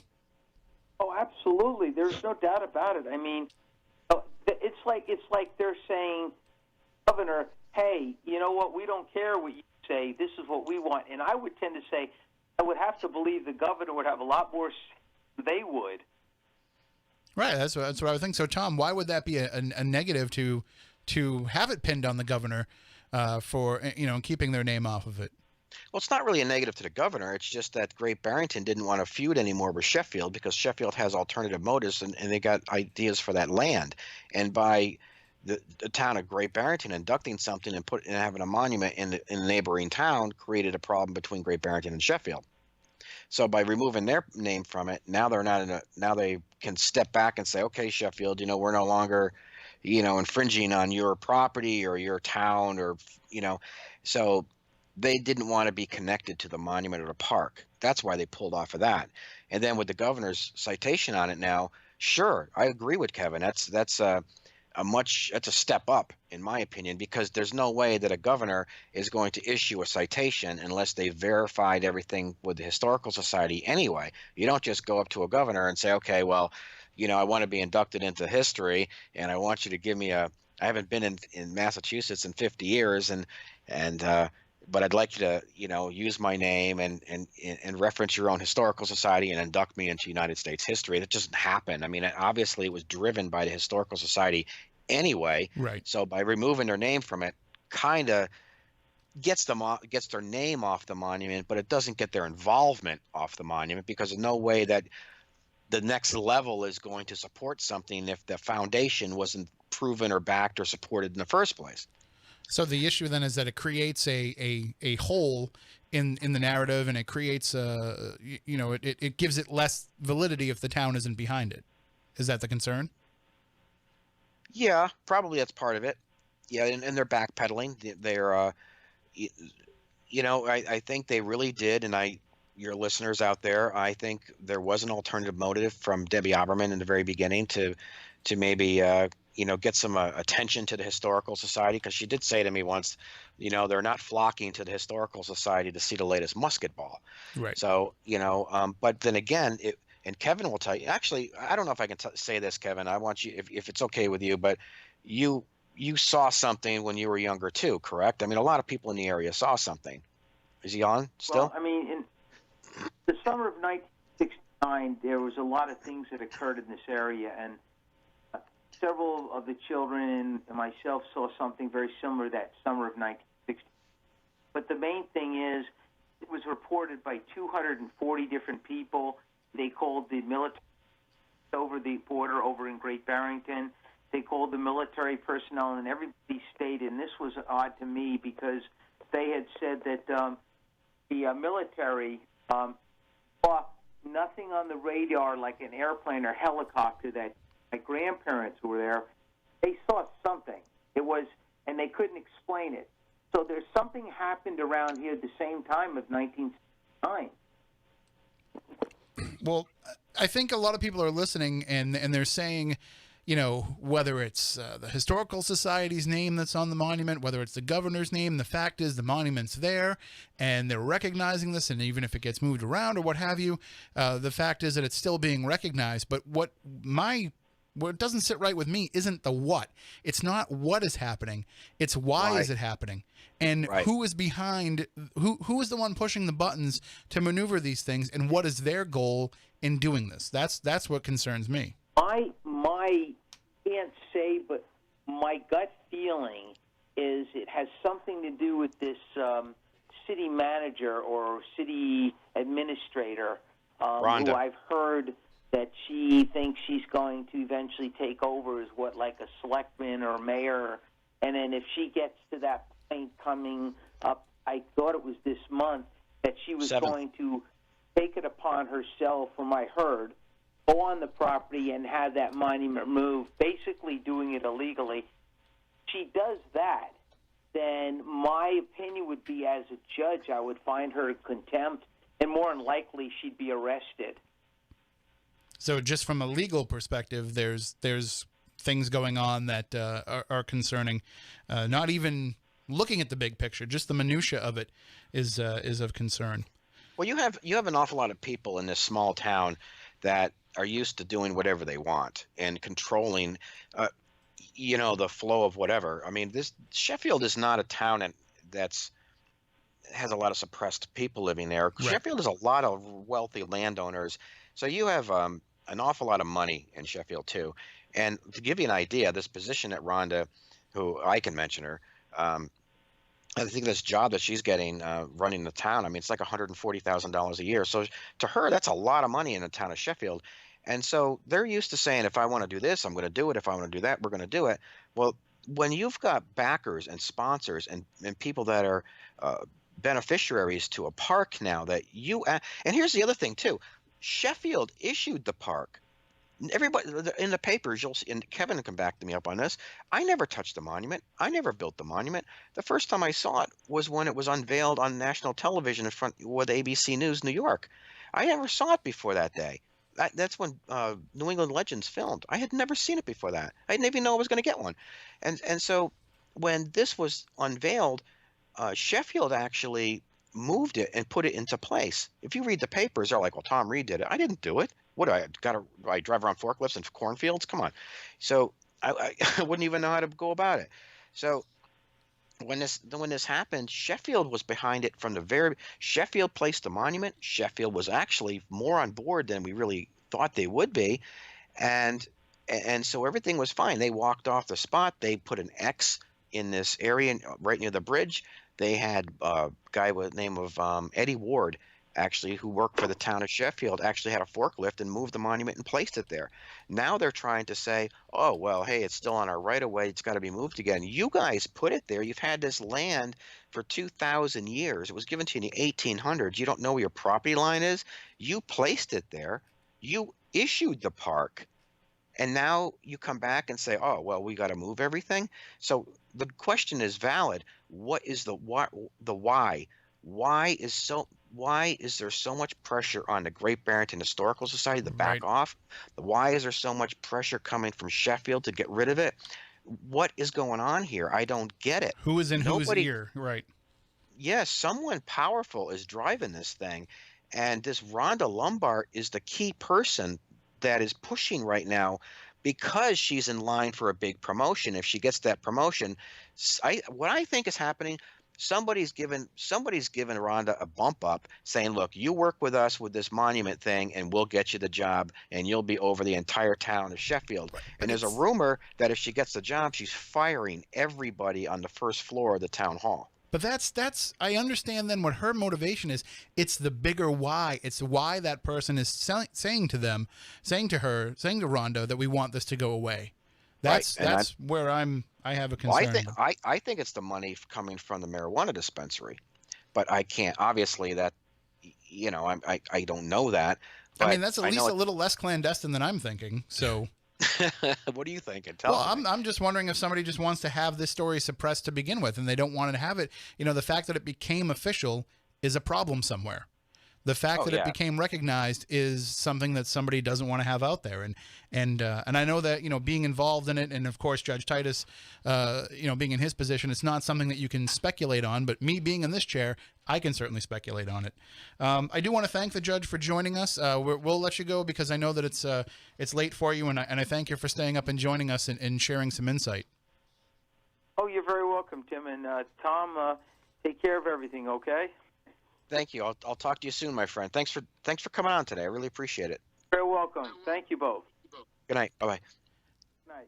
And that is Judge Kevin Titus. Again, we thank him for joining us. Matt's going to go and grab our next guest who's going to be joining us as well. But I'm just glad that the judge could join us and share his insight. And again, Tom, this is a story where you have a judge involved in backing what happened. You have the governor involved in backing what happened. You have, and as I said at the top of the show, I don't know if you got a chance to hear it, but you know, there's two things that you need to legitimize these stories to people, and that's belief and acceptance. And it seems like this story had both right up until recently. Yeah, my father too was a politician and an attorney, and you had an attorney mention it at the United Nations, and you've got witnesses and radio stations that broadcast it, and to me, this is, I don't think that we or anybody involved in this has put this much time and effort into researching this and getting it to the point that it is for somebody who's just got a problem with it to do away with it all. There's too many people involved in this now. I mean, you know, Travis Walton backs my park. He's got a bench there. Brent Hansen, Fact or Faked, you know, remember him? He's got a bench there. The Roswell Museum sponsors a bench. We've got solar lights that are sponsored by a millionaire in Louisiana who actually used to give a film crew from Ancient Aliens the use of his drones when they filmed the pyramids. I mean, he sponsors the lights, the solar lights. Then you've got the people who paid for the monument. People don't even realize that that monument was paid for by donations from witnesses of that night. ABC News did a great story on that. That monument was paid for by the townspeople.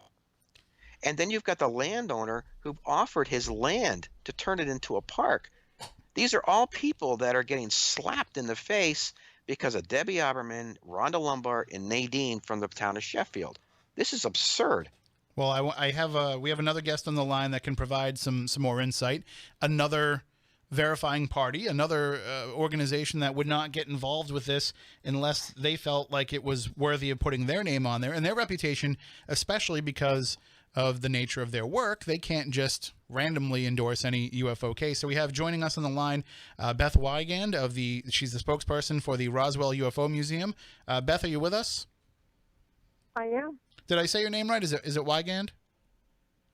It's actually Weigand, but Weigand. it doesn't really matter. Okay, I see WEI and I pronounce it like my own name, Weisberg. So It'll work. Yeah. And Yeah. Beth, if I can expose a little bit of your location, obviously working with the Roswell UFO Museum for some of our first timers in the chat room tonight, some of our guests, it's almost midnight here at least, and you're actually in the desert. So I am. nice little connection there to our late friend Art Bell. But Beth, how did you at the museum? How did you hear about Tom's case, and how did you get involved with it? Well, we've always been proud of our solid relationship with Thom Reed and his family, creating the lovely park as a gift to the people of Sheffield as a gesture of friendship. And so it's so an upscale and just as unique as the incident itself, and we were instantly involved when we came on board by sponsoring a bench for the park. But before that, we were always on board with Tom. He was always part of our family, always part of our landscape, and we were just so remarkably involved when Tom and his family decided to create the park. We always thought it was a remarkable adventure. We were just amazed at the scope and the focus of that. Yeah, it got a lot of attention. Yeah, it sure did. So with creating the park and with the vision that was there for the UFO Monument Park, aside from all that, I mean, do you, as the Roswell Museum, do you look and say, obviously, you know Thom and you have a relationship with him, but from the museum and working with him in his case, but is there a verification process to put your name with what it is that his family claims happened?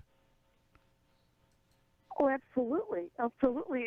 It's a remarkable case. It's internationally remarkable. But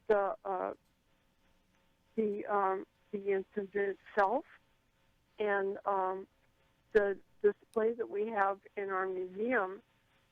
So many people come into our museum asking to see not only the display, but all the information backing it up.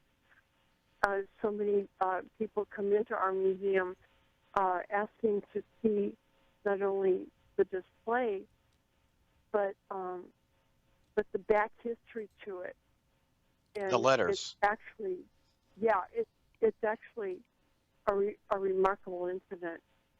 And it must be especially great to be able to work with a case that is getting official recognition from local government, from state government, to have those type of verifications and validity added to the story, to have just the fact that it adds another layer to this experience, the experiences of this family. It must help the museum because this is something that you can say, hey, look, there's actual government documentation, government acceptance of what happened, and this is something that we can work toward and strive toward with other UFO experiences as well. I think that's actually what draws people to the museum, because we are the one focused source of that information. It's you have to appreciate the scope of it, the international scope of it. This is the only incident that has been inducted into the United States. How to put it. I mean, really inducted into the annals of history. Exactly. But a lot of people, they come in and they don't appreciate that scope until they actually see the exhibit, and they start asking questions about it. And that's pretty much what we do at our museum when they come in and start asking questions. And one question leads to another question, and then they actually get it. And it's actually phenomenal. It's phenomenal. Yeah, I guess I get what she's saying. It's there's so many cases out there. Correct me if I'm wrong, Beth, but there's so many cases out there that it does get kind of lost. I mean, you don't really realize the significance of it, so you kind of have to bring people to the letters. They have to see the signatures. They got to see the letters from the governor, because if you correct me if I'm wrong, but if you tell people, oh, our case is inducted in the United States, they just would shove. They wouldn't believe it, right? They'd probably just walk away. So you got to show them the letters. You got to show them all this stuff, because it is a remarkable case. I think every case has something unique, and it's very important. You know, from Betty and Barney Hill to Travis Walton to the Roswell case to the L.A. I mean, you've got all these cases that have something very rare and unique to them that are all part of a bigger picture. But ours may not be the most fascinating, incident, but it did get inducted. And I guess that's what you're saying, right? For that reason alone, it does add another layer, that, like Tim said. Exactly. Yeah. And you might get that's what. Sorry, that's Beth. What puts it on the map, if you will. That's why if they move the park, the Thom Reed incident and all of that puts it on the map. That makes it internationally unique. It's unique. internationally And unique. And you're going to have people that come to the Roswell UFO Museum that are dragged there by a significant other, or, you know, bringing their kid or whatever. There's going to be people that come to that museum that will walk through the front door and say, hey, listen, I don't believe in any of this stuff. You know, I think it's all a bunch of hooey, and I'm only here because this person wanted to come here, and I'm just here to be with them. And then they probably wander over to the exhibit on Tom's case, and they see those letters, and they see those seals, and they see those signatures, and they say, well, wait a minute.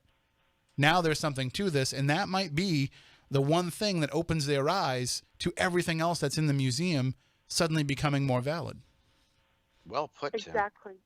Exactly. It kind of brings a focus onto all of it. It kind of, I don't know the right words to it, but when people come in, they have the information on their devices in their hands, and they say, I want to see this. And they want to see the Thom Reed incident because it's so focused. It's so vetted. It's also so, current, too, right? So it's current. Yeah, exactly. Yeah. But they want that. They want the focus. They want, I want to say the truth. They want it because that incident in all of its entirety represents the truth. So now then, Beth, if that's the gravitas that this case has for not just the Roswell UFO Museum, but for all of ufology, and being a benchmark case that the true believers can hang their hat on, how disheartening is it then to see what's been going on with the town and with the Historical Society and with this backtracking toward the UFO Monument Park? That's really heartbreaking to me because when Thom contacted us and said that they wanted to dedicate the incident itself, okay, and he wanted to create the park where it actually happened. He wanted to make a park out of it. He wanted to create this lovely park as a gift to the people of Sheffield, as a gesture of friendship. And it is so upscale and just as unique as the incident itself. And we were so instantly involved. And we came on board sponsoring a bench for the park. And it just seemed like the focus was such an amazing future. And we were thinking that how could it not open so many doors, bringing in a coming generation on board. If I can, that generation is so focused on focused on our focus that you're talking about millennials, right? So exactly. So they have their phones and they're focused on a certain topic and they want answers and they go to the. Okay, I got it. Okay, you're kind of hard to hear. It's like breaking up a lot. Yeah. I'm sorry. If I can interject for a second, Beth, I think the idea of having this park normalizes the experience. I think people being able to sit on a bench and reflect and read about the story and know the story, learn the story, and say, wait a minute, this unbelievable thing happened in such a beautiful, kind of normal looking place, then that's going to open their mind up to the possibility of these experiences for themselves, open their minds up to believing the experiences of others, and maybe throw UFOs aside, throw Tom's experiences and his family's experiences aside. Maybe it makes them think a little bit beyond their normal mental borders.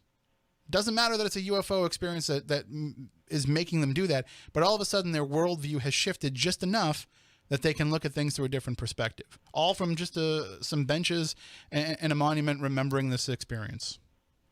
Right. Exactly. I couldn't have put it better. I couldn't say it better myself. That Yeah. it's so heartbreaking that a small minority that has put the burden of discrimination and bigotry and intolerance to it. It's heartbreaking. It really is heartbreaking. I don't There's definitely a understand prejudice why. there. There's definitely some prejudice, and like Tim said earlier, we've got to find out where it's coming from. But at the same time, if I can jump in here for a second, um, Beth and I and Kevin and WSBS Radio and many other people, when we spoke to the Boston Globe, I don't want to overstate something on behalf of the Roswell Museum, but I think, if I'm not mistaken, didn't we? Well, at least I threatened to sue them, but I think you also threatened to or put them on notice, or what were the words? I mean, the Roswell Museum really stepped up and uh, and put the fear of God into them. Yeah. Absolutely. This is wrong. This is so What wrong. do And you remember it's not the only quote? our sponsorship to the bench or the park itself, but we were so on board with this. This is wrong. I mean, we're so totally settled up on this. This is wrong. Do you remember what you told what the message was, or the what did you actually? Was it we're putting the town of Sheffield on notice, or was it that we're not going to stand for it? Do you remember what you No, said? we're not Because going to stand for it. How can we stand for it? This is discrimination. This is well, what bias. did you? What was your intolerance. quote? This is amazing. This is to quote like a weird word. This is gross. It is. It's gross. This is. Well, what if I may? What was the quote you gave the paper? Do you remember what the quote was you gave to the Boston Globe? No, of course not. That was. You don't know what it was? Of course you don't know. Well, do you remember, Tom? Can you refresh your memory? Well, the thing is, the Globe doesn't actually tell me what people say. They say, well, I get called a lot by him, but he said, I spoke to Beth today, and they've put the town of Sheffield on notice. But I don't know if that was her quote or that was him saying they put them on notice in some way. So, but I do put them on notice. This is wrong. Is that what you said? Wrong. Okay. All right. All right. Well, that's great because I this threatened is to sue him, and I'm going to. Actually, I've actually threatened. I'm not threatening. I actually spoke. You should. Yeah. I'm sorry? Yeah. You should you put them on notice. Oh, she said you should. You should sue put them. them on notice. Yeah. Is Well, wrong. I've got actually an attorney, and Heather Sutton. She used to work for Miami Models when I owned Miami Models in Florida. She doesn't live in Florida anymore, and I'm working with a paralegal, and we are filing suit on Terry Cowgill, a journalist for the Berkshire Edge, and he used to work for the Berkshire Record. We're actually going to file suit against him personally for defamation of character, libel, and defamation. And then we're filing a suit. I would, if that guy's a journalist, that guy is not a journalist. Yeah, I'm sorry. Yeah, he's pretty harsh. Well, I'm gonna recuse myself because I can't knock another journalist. But I'll let you guys do it though. But you should see what he wrote. It's ridiculous. I consider myself a journalist since I was 15 years old, and if that's a journalist, I'm sorry, but that's not a journalist. He really. Beth's right. He actually came at us personally because he's this was a small town and he used to know our family, so he's turned this into a very personal attack on us, and he's also working with Rhonda Lombard, who's actually going to be that elected official. So this is it. You've got like this tiny little coup, and he's the voice. Rhonda's the one pulling the shot, driving this whole thing. And then, of course, the two of them are knocking the Historical Society, so they're backing off. So it's all being driven. A lot of it's being driven by this guy. So, anyway. I do want to jump in for a second. The chat room has come alive with people asking about how they can donate and purchase a brick and help with this.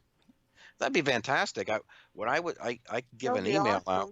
Yeah, there you go. You got great listeners. We do. I would say, there's the the website itself, the UFOMonumentPark.com has information or emails associated to it, or they could email me directly at miamimodels@gmail.com. Again, it's miamimodels@gmail.com, and I would love to get their support. I mean, that's what we need. There's power in numbers, and we've got a lot of people supporting this park. But here's another thing that happens. The park has gotten bigger than the town, right? So the town's got this bridge, and the town's got their little stores and stuff. But people don't go to the stores and stuff; they go to the park. Right. And one of the things that came up too, just how stupid this is. They were complaining because there's no garbage can in there. Okay, remember that, Beth? You guys were going to donate. Was it you guys were going to donate a garbage can or something? There's no garbage can in the park. And so every now and then they got to go in and pick up a paper or two.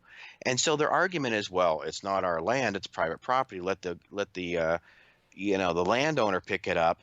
But when they want to move a monument, suddenly it's their property. So, they complain. It's ridiculous. But yeah, we you know what would really be nice is to maybe anybody who donates to that park is going to have her name on whatever it is they want. If we're going to be putting in, it's not going away. That park is not leaving. We're going to put in picnic tables. There's people. Well, I did a movie with I was in a film with Dee Wallace from ET, and so I've got messages into her. If she comes on board, there's probably going to be a picnic table there.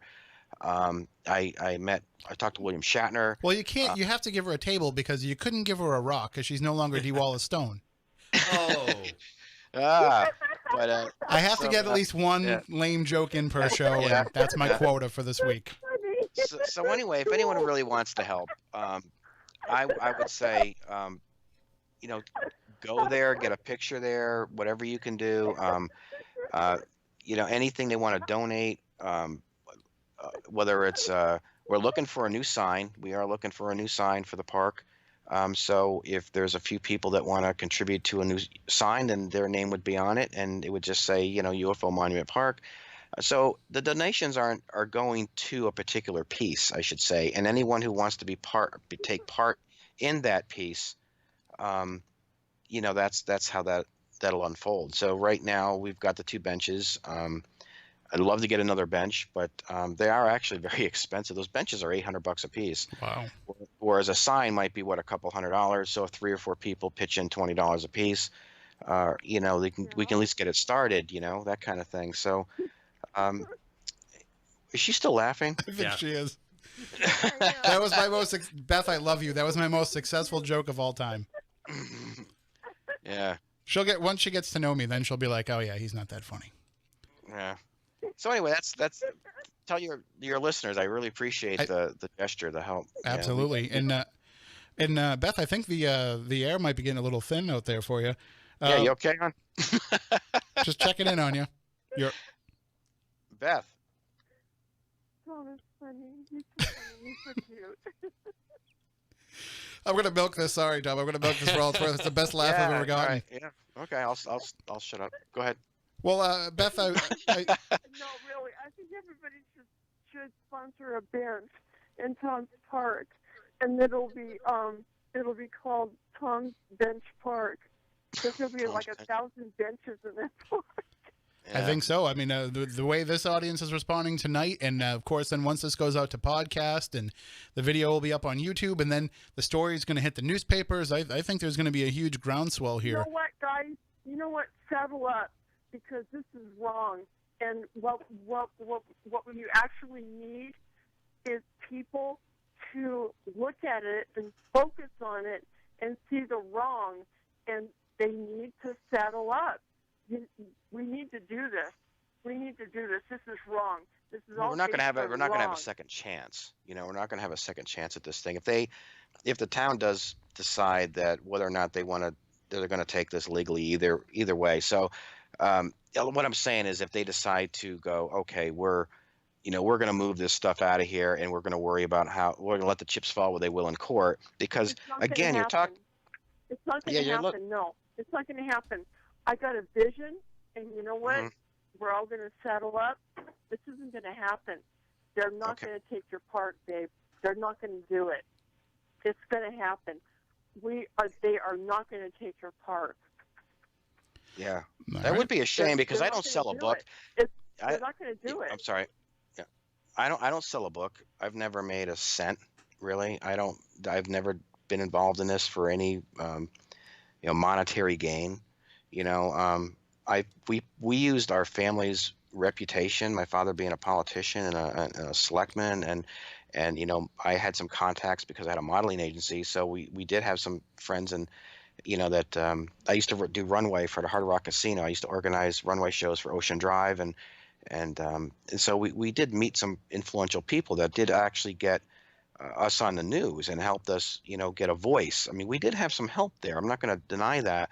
And thank God we did, because we were able to use our contacts and those people who have been so supportive to us over the years to get this into mainstream and have it sit where it does, where a lot of other cases really don't. And it did expand the like you said, Tim, the reality of all this. And now that we're in mainstream, and we are more in mainstream than we are with the UFO community when you really think about it, because it's mainstream is where we're in all the time. We're always in the mainstream papers, the Chicago Tribune, LA Times, whatever it is, more so than we are at Open Minds, right? They don't write about it that much. So we are more mainstream than we are in the community in some respects, but we are at we have a different angle to this thing, because we're not selling books. We're not, I'm not doing a whole lot of conferences. I focus on the historical societies. I focus on the museums. I mean, we're getting inducted into the museum in New York, May 19th, where the case is being added to a Pine Bush museum. Museum in Pine Bush is opening up. I couldn't be prouder of you for that. Thank you. Be prouder. Appreciate it. And Yeah, actually, Beth is going to Skype in, I think, amazing. right, Beth? We'll make it earlier in the day, though. It's amazing. So, It's amazing. I can't wait to be a part of that. That is such a skyrocket for you. That is such a skyrocket. It'll be the second museum. So there you are. Yeah. That's so amazing. I couldn't be prouder of you. All right. And Beth, before we let you go, why don't you just let everybody know real quick how they can find out more about the Roswell UFO Museum? You can punch us up on the website. We have an amazing website. It's been recently redesigned. We have all the information about our upcoming festival, July 6th, 7th, and 8th. And, of course, Thom is on board with that. And, he's part of our landscape, of course. But we have so many authors and so many researchers available. It's amazing. It's an amazing experience, and I want to encourage people to come and see us, to come and see what we have available. What's the website address for our festival? It's going to be cool. It's going to be. Beth? What's the website address? It's ongoing. Can you hear me? I don't know if there's some crossfeed there, but it's RoswellUFOmuseum.com, right? Right, exactly. All right. Well, thank you, Beth, for joining us, and it was great talking with you. And it's a pleasure. if I ever need anybody out in the desert to do some favors for me, and I might just coming up. How far are you from Pahrump? I'll give you a call. Keep in mind, my friend, that we are out in the middle of the desert. That's perfect. Yeah. And we'll talk to you coming up on the Roswell anniversary too, as well, if that's cool with you. Awesome. Anytime. All right. Thank you so much for joining us. A pleasure. Have a good night. A pleasure, of course. Yeah, you too. Bye for now. And she's going to be my favorite for all time now for laughing at my jokes so much. And it was crazy. And so you said that you're going to be in this museum in New York, and as this attention is being paid, Thom, do you think it's going to have an effect on the town? Is it going to have an effect on these people that have been working against you? Do you think that this groundswell will affect what they're doing in any way? Yeah, I don't think they're not winning over any popularity contest. I mean, they're insulting their own backyard, and for whatever, again, we've been down this road. I have no idea what the problem is. I don't know why they're really going after this the way they are. But I be honest with you, like Beth said, I don't think it's going to go anywhere. I think that they're going to there's going to be a lot of backlash. like even like your listeners, that were like, how can we help? You know what? Just all they got to really do is just start calling the historical society in Great Barrington and saying, look, don't do away with the park. What are you guys doing? Or even the town hall in Sheffield. But if you like, when I speak to the town hall, because I have to call there once in a while, I stay in touch with Chief Eric Munson, who's the chief of police there, because the monument has been vandalized a couple times. So we've kind of got an open line of communication, and I can call the chief and go, is everything okay over there? What's going on? And he'll tell me that you need to call over to so and so at the town hall and check in with this person or that person, and I do, and they seem to all be supportive of it. That they talk to me nicely. Hey Tom, it's nice to hear from you. Thanks for staying in touch. But then you get upstairs to the Rhondas and the Nadines, and it's a totally different voice. It's a totally different attitude. So it seems to me that there's just like a new sheriff in town, and that she's making this part of her campaign promise to do away with the park and bring in the marijuana dispensary. And if they can gain access or legal access to that side of the park, now they can police it. And somebody else told me too, this came from the town hall. Now this came from somebody who works at the town hall, that they just want to get my name off the park. So like right now they're saying that, well, since they are going to have a marijuana dispensary in there, they are going to have more people coming through town. So now if they decide they want to do some marketing or try to do something to promote the UFO park, by getting my name off of it, they can call it the Sheffield UFO Monument Park. And then they can sell their shirts in the town, and they can have their Sheffield UFO Monument hamburgers and all this kind of stuff. But as long as my name's associated to it, they can't touch it. Just like I couldn't, sell shirts saying Spooky South Coast, right? I mean, I wouldn't be able, but I could, if I changed the name, then I could call it anything I wanted to. So there has got to be, there's definitely money in some angle that the town is looking at. I don't charge anything. The park's free. The park's open 24 hours a day.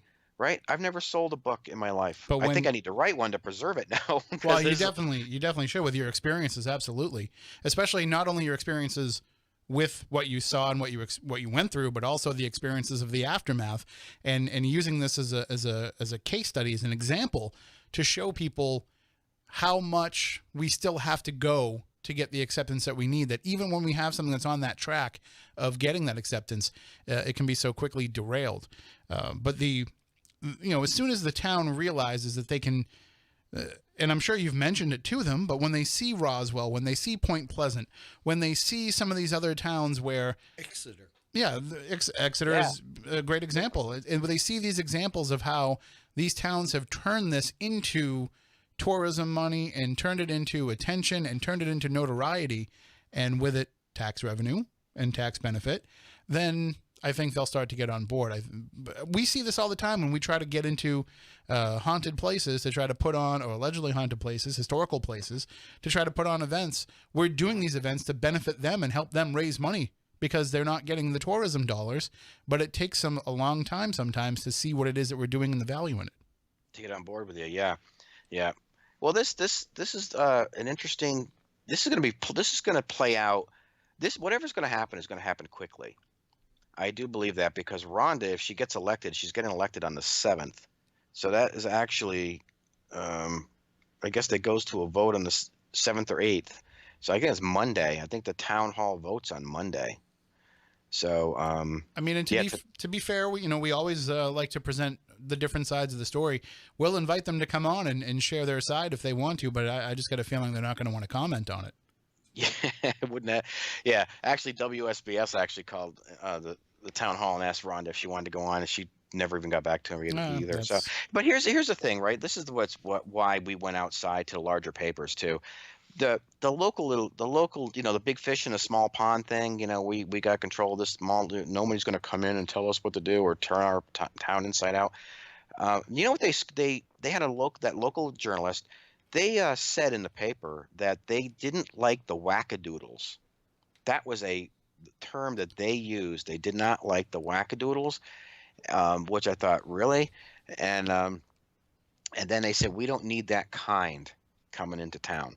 So when they have their local papers write about this, or this local journalist specifically, they are very harsh about it. And they seem to think, well, we've got the local voice, you know, we can say whatever we want, because they're trying to sway the locals into, you know, not wanting to be on board, not wanting to speak up because they'll be ridiculed as well, which is what happened with the Great Barrington Historical Society.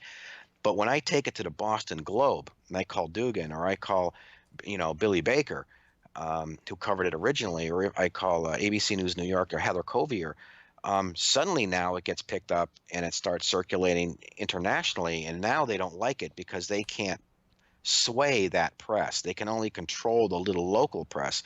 So I can't win battling it locally. I have to take it. There has to be a bigger playing field for me to have my advantage. I'm never going to be able to control this or get my hands around it if I stay to the little local argument or fight, or the local. I'm worried about taking them to court too, because if I take them to Superior Court, that would be in Pittsfield, Mass, which would probably be about 25 minutes outside town. But if I take them to the local court system, you know, do I really have a shot at winning that? Right? They control the press, they control the paper, they got the mayor. I mean, who's going to want to go up against the town? You know, so I don't know if I could even win. So right now, my legal team, I say legal team, there's like 2 or 3 of them.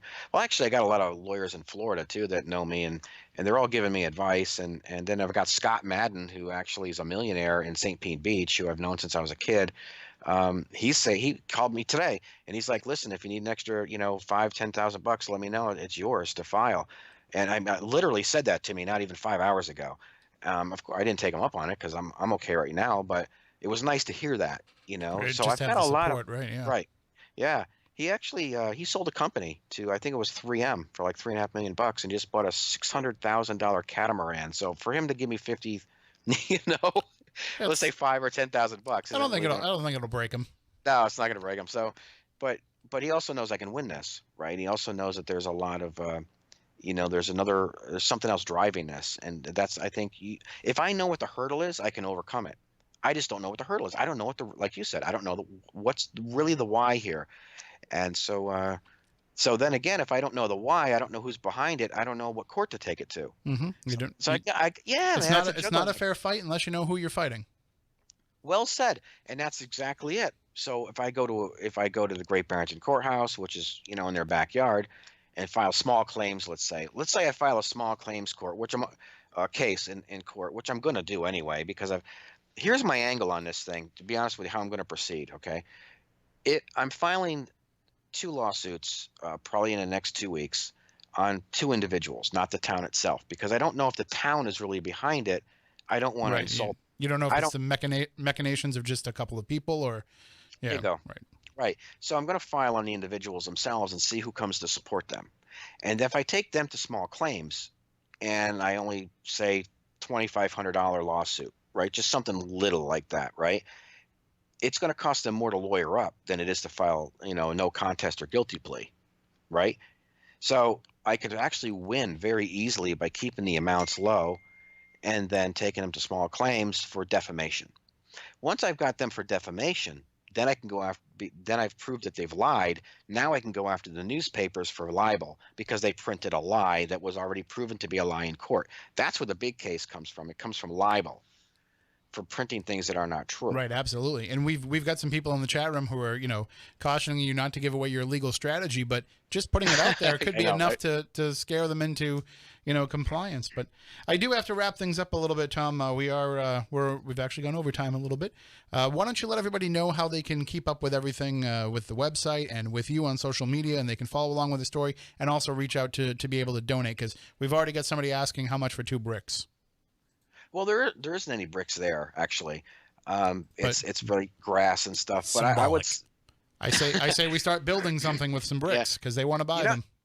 Okay, okay. Well, maybe we should. I would say anything would help. $5, $10, $20 would be great. What I'd like to, there's been talk about planting some willow trees out there because it's tree that I love. It's a tree that's been around us since we were kids, and when we had the event, there was a willow tree. So we're thinking of planting some willow trees. So trees would be nice, that kind of thing. Make it more park-like. Mhm. And anyway, my contact information. My website is THOMREED .net. It's ThomReed.net. And of course, the UFO Monument Park is UFOMonumentPark.com. It's also Atlas Obscura has it listed. It's on Yahoo, Google Maps, MapQuest, TripAdvisor, Roadside America.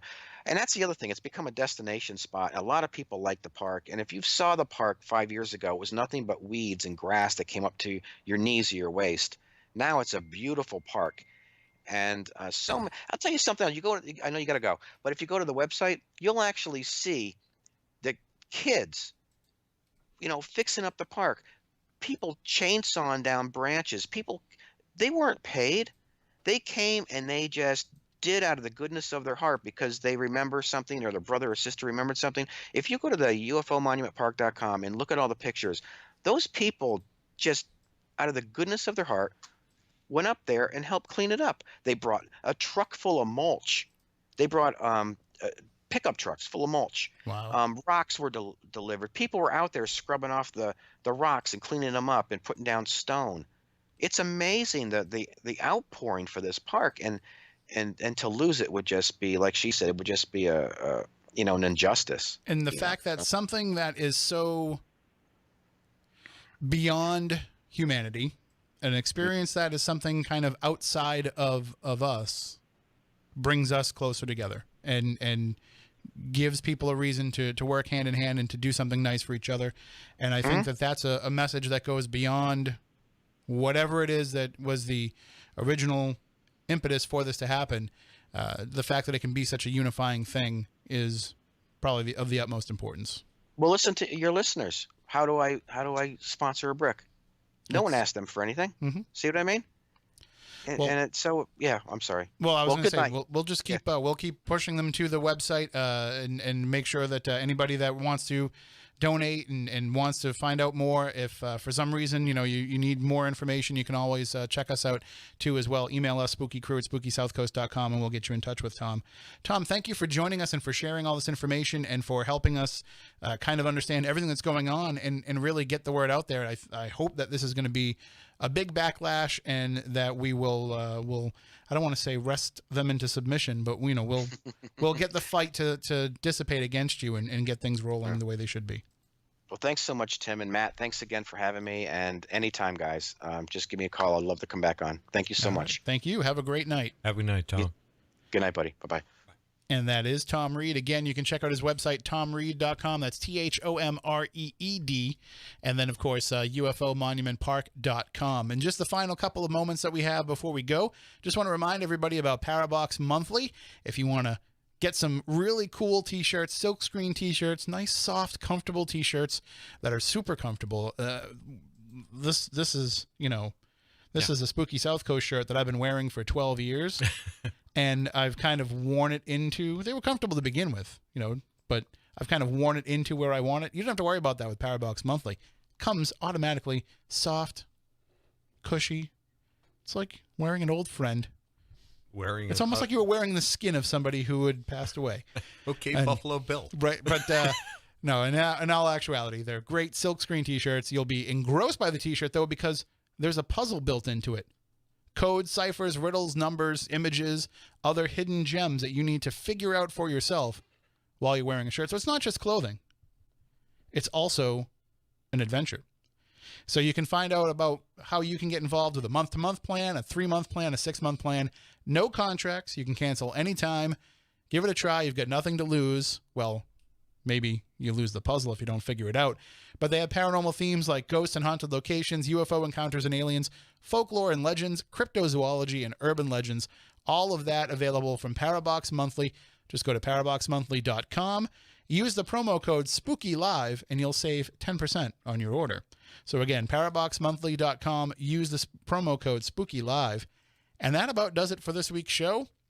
We actually went overtime a little bit, but the topic was so great, so important. Yeah. And as Thom said, you don't hear this story everywhere else. Well, I've known Thom for years, and I've known the case. And when I first heard this from him, he was very upset, and I knew we had to have him on. And now it's coming to a head. So. And right, and I'm glad that our audience is behind it and supporting it. Thank you to everybody who joined us tonight, whether you are a regular, whether you are a first timer. Thank you for checking us out. Hopefully you'll be back next week. We'll be back next week with another edition of Spooky South Coast. If you want to get a hold of us during the week, spookycrew@spookysouthcoast.com is our email. You can follow us on Twitter @SpookySC. You can follow me @Tim Weisberg. You can find us on Facebook. You can find us on Instagram. You can find us pretty much anywhere podcasts are found. You'll find over 500 episodes. This is episode 535. So if you are new to the show, you've got a lot of catching up to do. And you can do that either through the audio podcast or through the video archives on YouTube. If you are a fan of the video, just go to the YouTube channel, hit subscribe. You will get an alert every time we go live. Every time there's a new video posted, you'll be the first to know. And like I said, that does it for tonight's show.